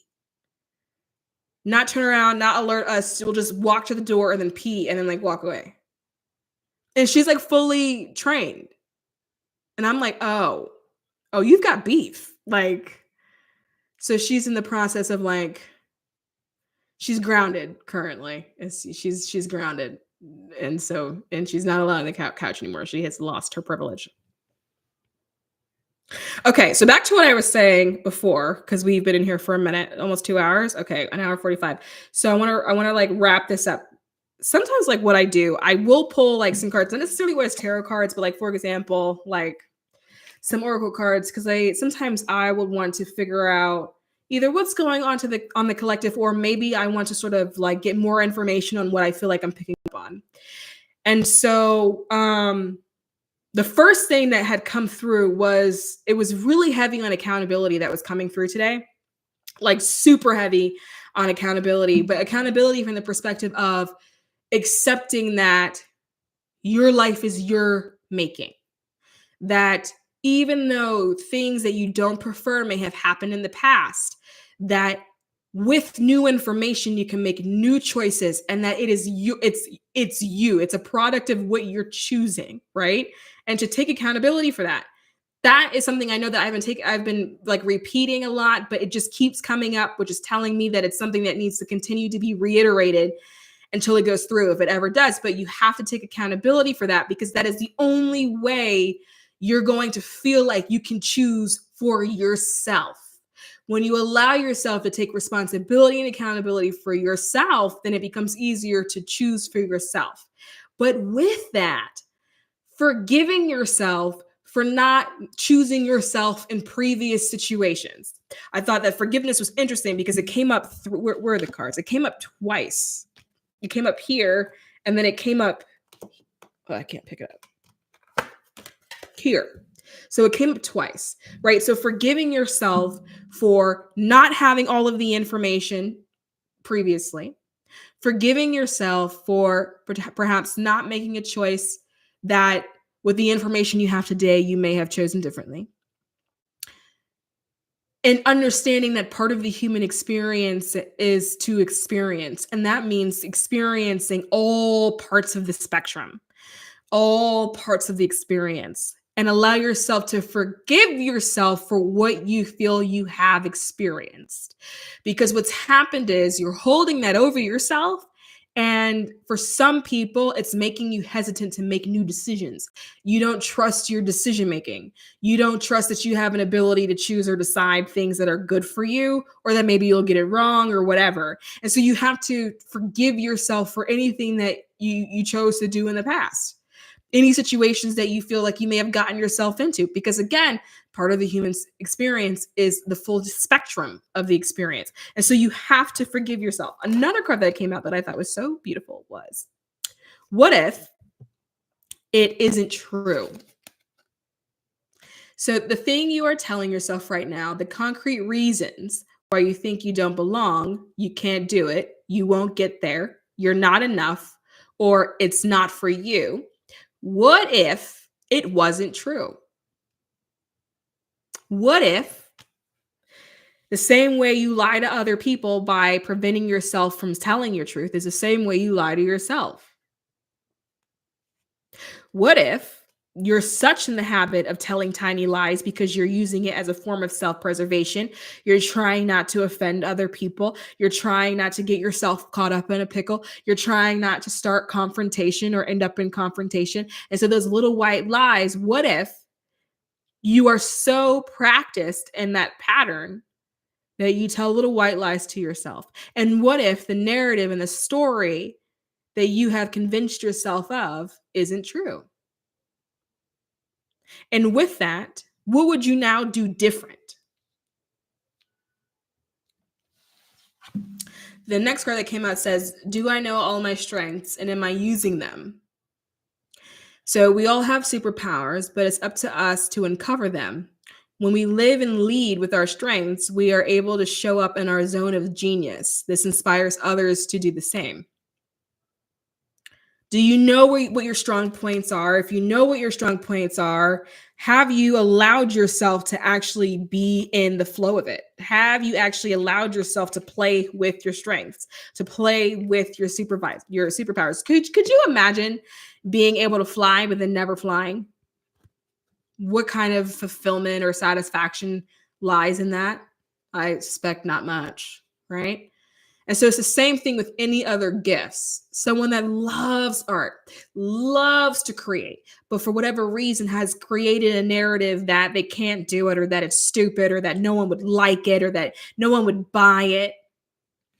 If that's you, do you feel any sense of satisfaction? If that's you, is there a piece of life that feels like it's missing because you are in a position where you're not expressing what needs to be expressed.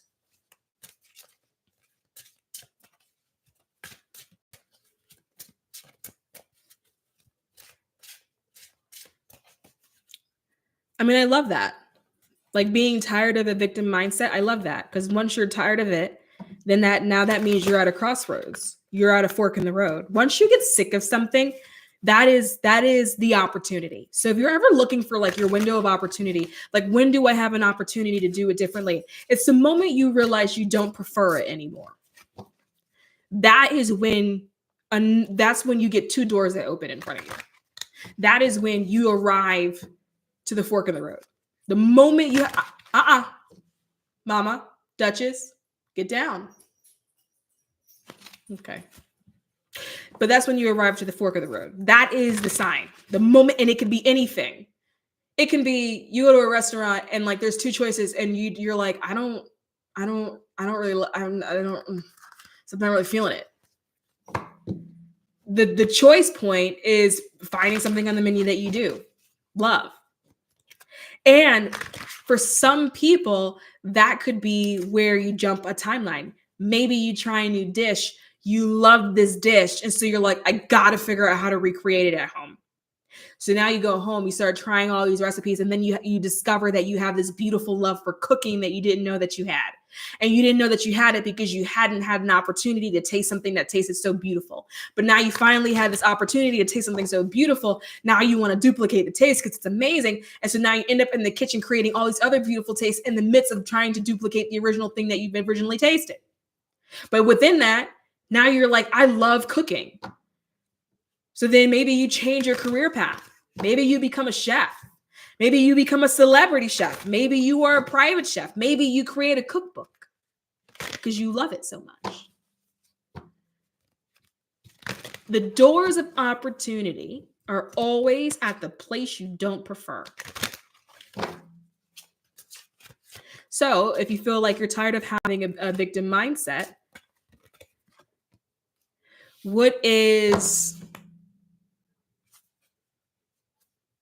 what's the other path in the fork of that road, right? So you're standing at a fork. The path that you're currently on is the one with the victim mindset. What does the other path look like to you? Is it lit up? What does it feel like to you? Is it confidence? Is it ease? And within that energy, by traveling down that path, what opportunities open up for you?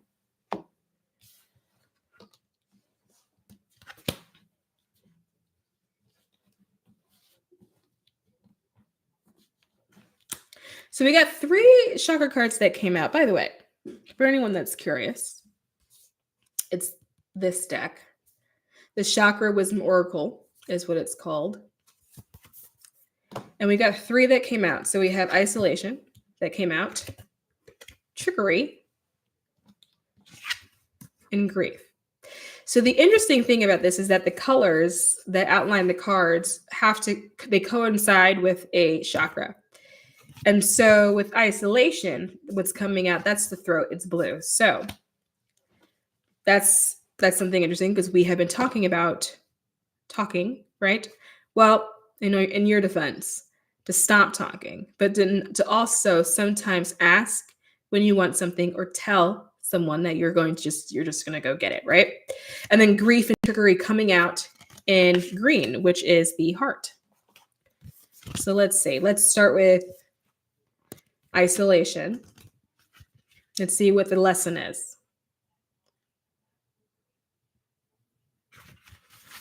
Okay, so it says Sapphire is blue. Occasionally he gets invited somewhere. So who's Sapphire?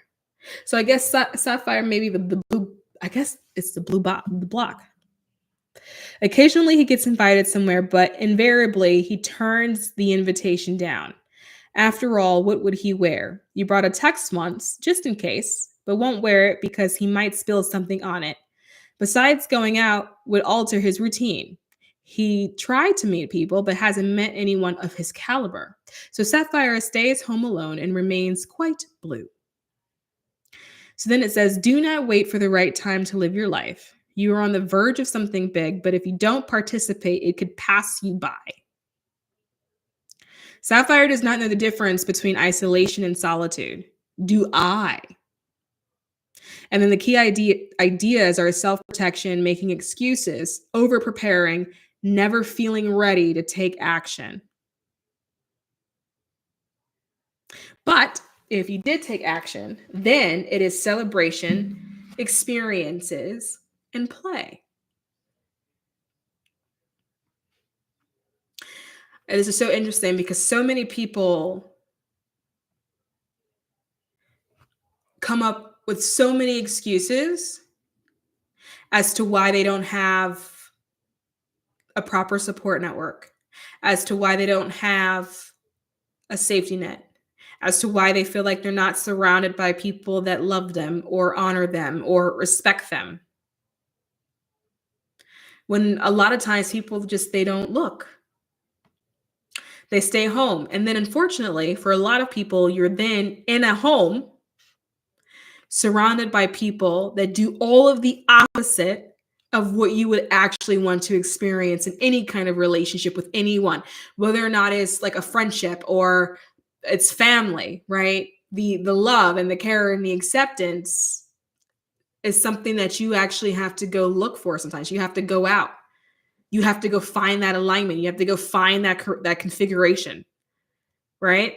And if you're at home and you're surrounded by people who don't do that, then you know you're in the wrong configuration. You know it's misaligned. And it's interesting because we say things like that and we understand that we won't meet somebody in the house or that we're not going to find friends with being in the house. But yet we're so resistant to the possibility that we could be loved by other people. And that resistance is so powerful and so strong that we will continue perpetuating a cycle that will prevent us from being loved by other people.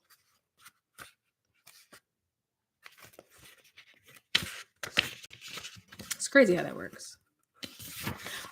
Are you ever going to start your own podcast back? So I'm actually recording now for the podcast. Really, honestly, what happened is just it's just time management and then like getting occupied with things and great ideas. And a lot of what slowed it down was honestly, there was a part of time where I was like, I don't even know if I want to do this. And then I was like, I do want to do this. And then I was like, I don't know what I want to say. And then I was like, I do not know what I want to say. And then I was like, I'm going to write a book. And then so I wrote a book. And then so there's just, yeah, I do have 2 episodes already in recorded and done and ready to go. But I have 8 more that I got to do. And I do this thing now where I realized that instead of dropping it per episode, because I don't know if I'm going to record it, I drop the whole thing at one time, the whole season. So there's 2 out of 10, 2 out of 8, no, 2 out of 10 that are done. So yes. Okay, so the next one, triggering. Kelly the Dragon. Okay, can you see? Yep. Kelly the Green Dragon has one jumbo-sized acorn to get him through winter. Squirrel spies the huge acorn and decides he just has to have it to win the forest's annual acorn contest. To tempt Kelly, he fills a basket with rocks and scatters the tiny acorns he has collected on top. Kelly feels the weight of the basket and steals it, allowing Squirrel to grab the single acorn. But they both lose. Kelly now has less food, and Squirrel is disqualified from the contest for cheating. During trying times, things may be easier if you ask for help. Don't be disappointed if assistance does not come from the place you expect. Am I afraid to tell the truth? How does that fear make me manipulate others? What do I really need to say? Well, couldn't have wrote it better myself.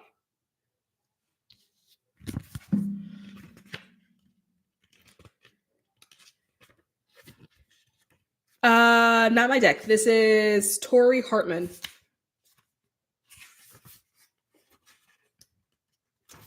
I don't have a deck out yet, but I would love to create them. So, if a publishing company wants to work with me on it, I would love to do so. Okay, grief. This is the final one. And so for these, the intention behind this is that you take what you need, right? This isn't me channeling. This is you. This is whatever medicine needs to be heard from whoever. Oh, hi, Australia. You are late, but that's okay. Yeah, if it's your medicine, it's your medicine. If it's something that's for you, it's for you. You'll know. Okay. So grief. Grief is love without a place to go. So Penelope meets Pickle, the puppy, when she is at college. They go through everything together. When the day comes, much later, for Mother Earth to call Pickle home, he dies in Penelope's arms. Her friends are hard on her, suggesting that she should just get over her pet's death. Penelope knows she loved Pickle deeply and is simply in grief. Loving Pickle was worth every moment of sadness. When she is ready, she will love again.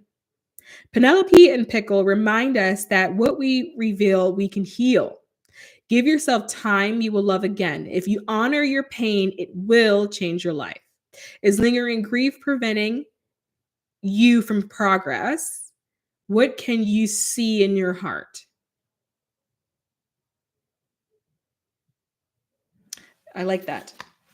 Because on the other side of grief is healing, but you have to acknowledge that it exists. You have to give it a space. You have to validate that it's happened. I know in like my life personally, grief has it has ripped the family apart. I mean, the family doesn't even really, the few that are left don't even really speak to each other anymore. And what I've noticed is that it's a lot to do with how each person individually handled grief. I was someone that I grieved hard, but I made a firm choice that I'm going to grieve and then I'm going to go live a life because the people I love didn't have an opportunity to go do that. So damn it, I'm going to go do that. I'm not going to be on my deathbed and then go, oh, I wish I had more time.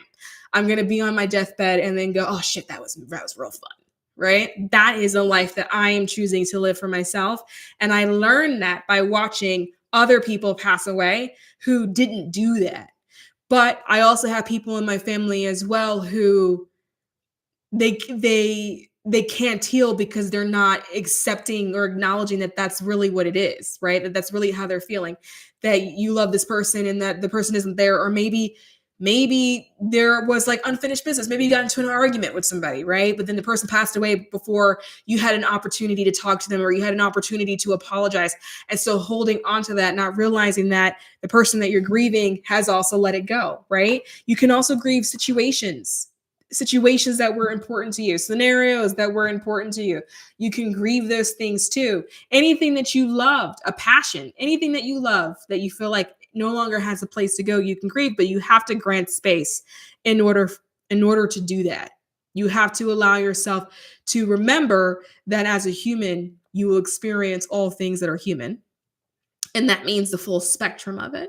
But that doesn't have to be what stops you or prevents you from experiencing the other side of the spectrum, if that is something that you would prefer to do. But it's always your choice. And what happens is that we give away our power and we think that the choice is not ours and that we are at the mercy of whatever life provides or gives us, or that we have to surrender to the happenings of life. And the problem with surrendering to the happenings of life is that, yeah, it will just happen to you because you're not actually directing the ship. You're not telling it where to go or what to do.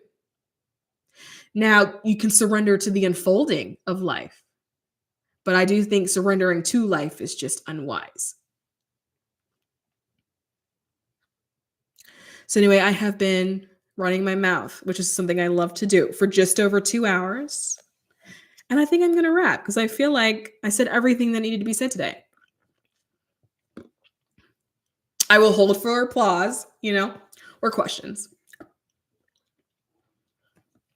Clarifying questions. It could be questions about other stuff. It doesn't necessarily have to be related to this.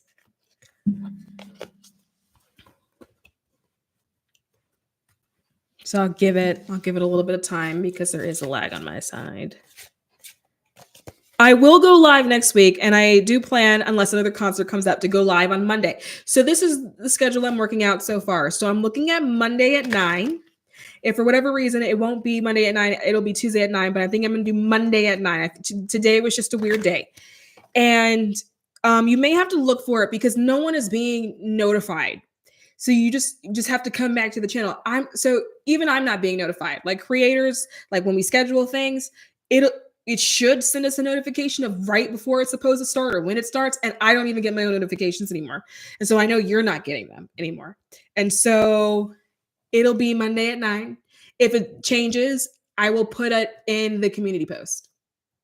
So you'll have an update on what's going on.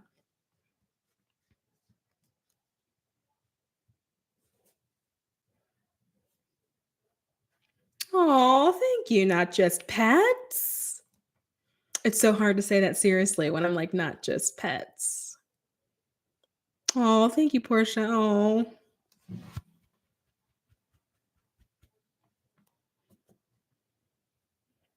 yeah, that's okay. We're not getting them. We're not getting them. We're still going to power through. YouTube does this thing. It likes to be creative. Whoever the execs are over there, they do that. They like to be, they just be making new things. But we're going to keep on doing what we're doing. And it is what it is. All right, guys. No questions coming through. So I am going to bounce. I'm going to go live life for a little bit. And I highly suggest that you make the choice to go live yours too. Remember, make a new choice. If you don't prefer it, that is your new window of opportunity.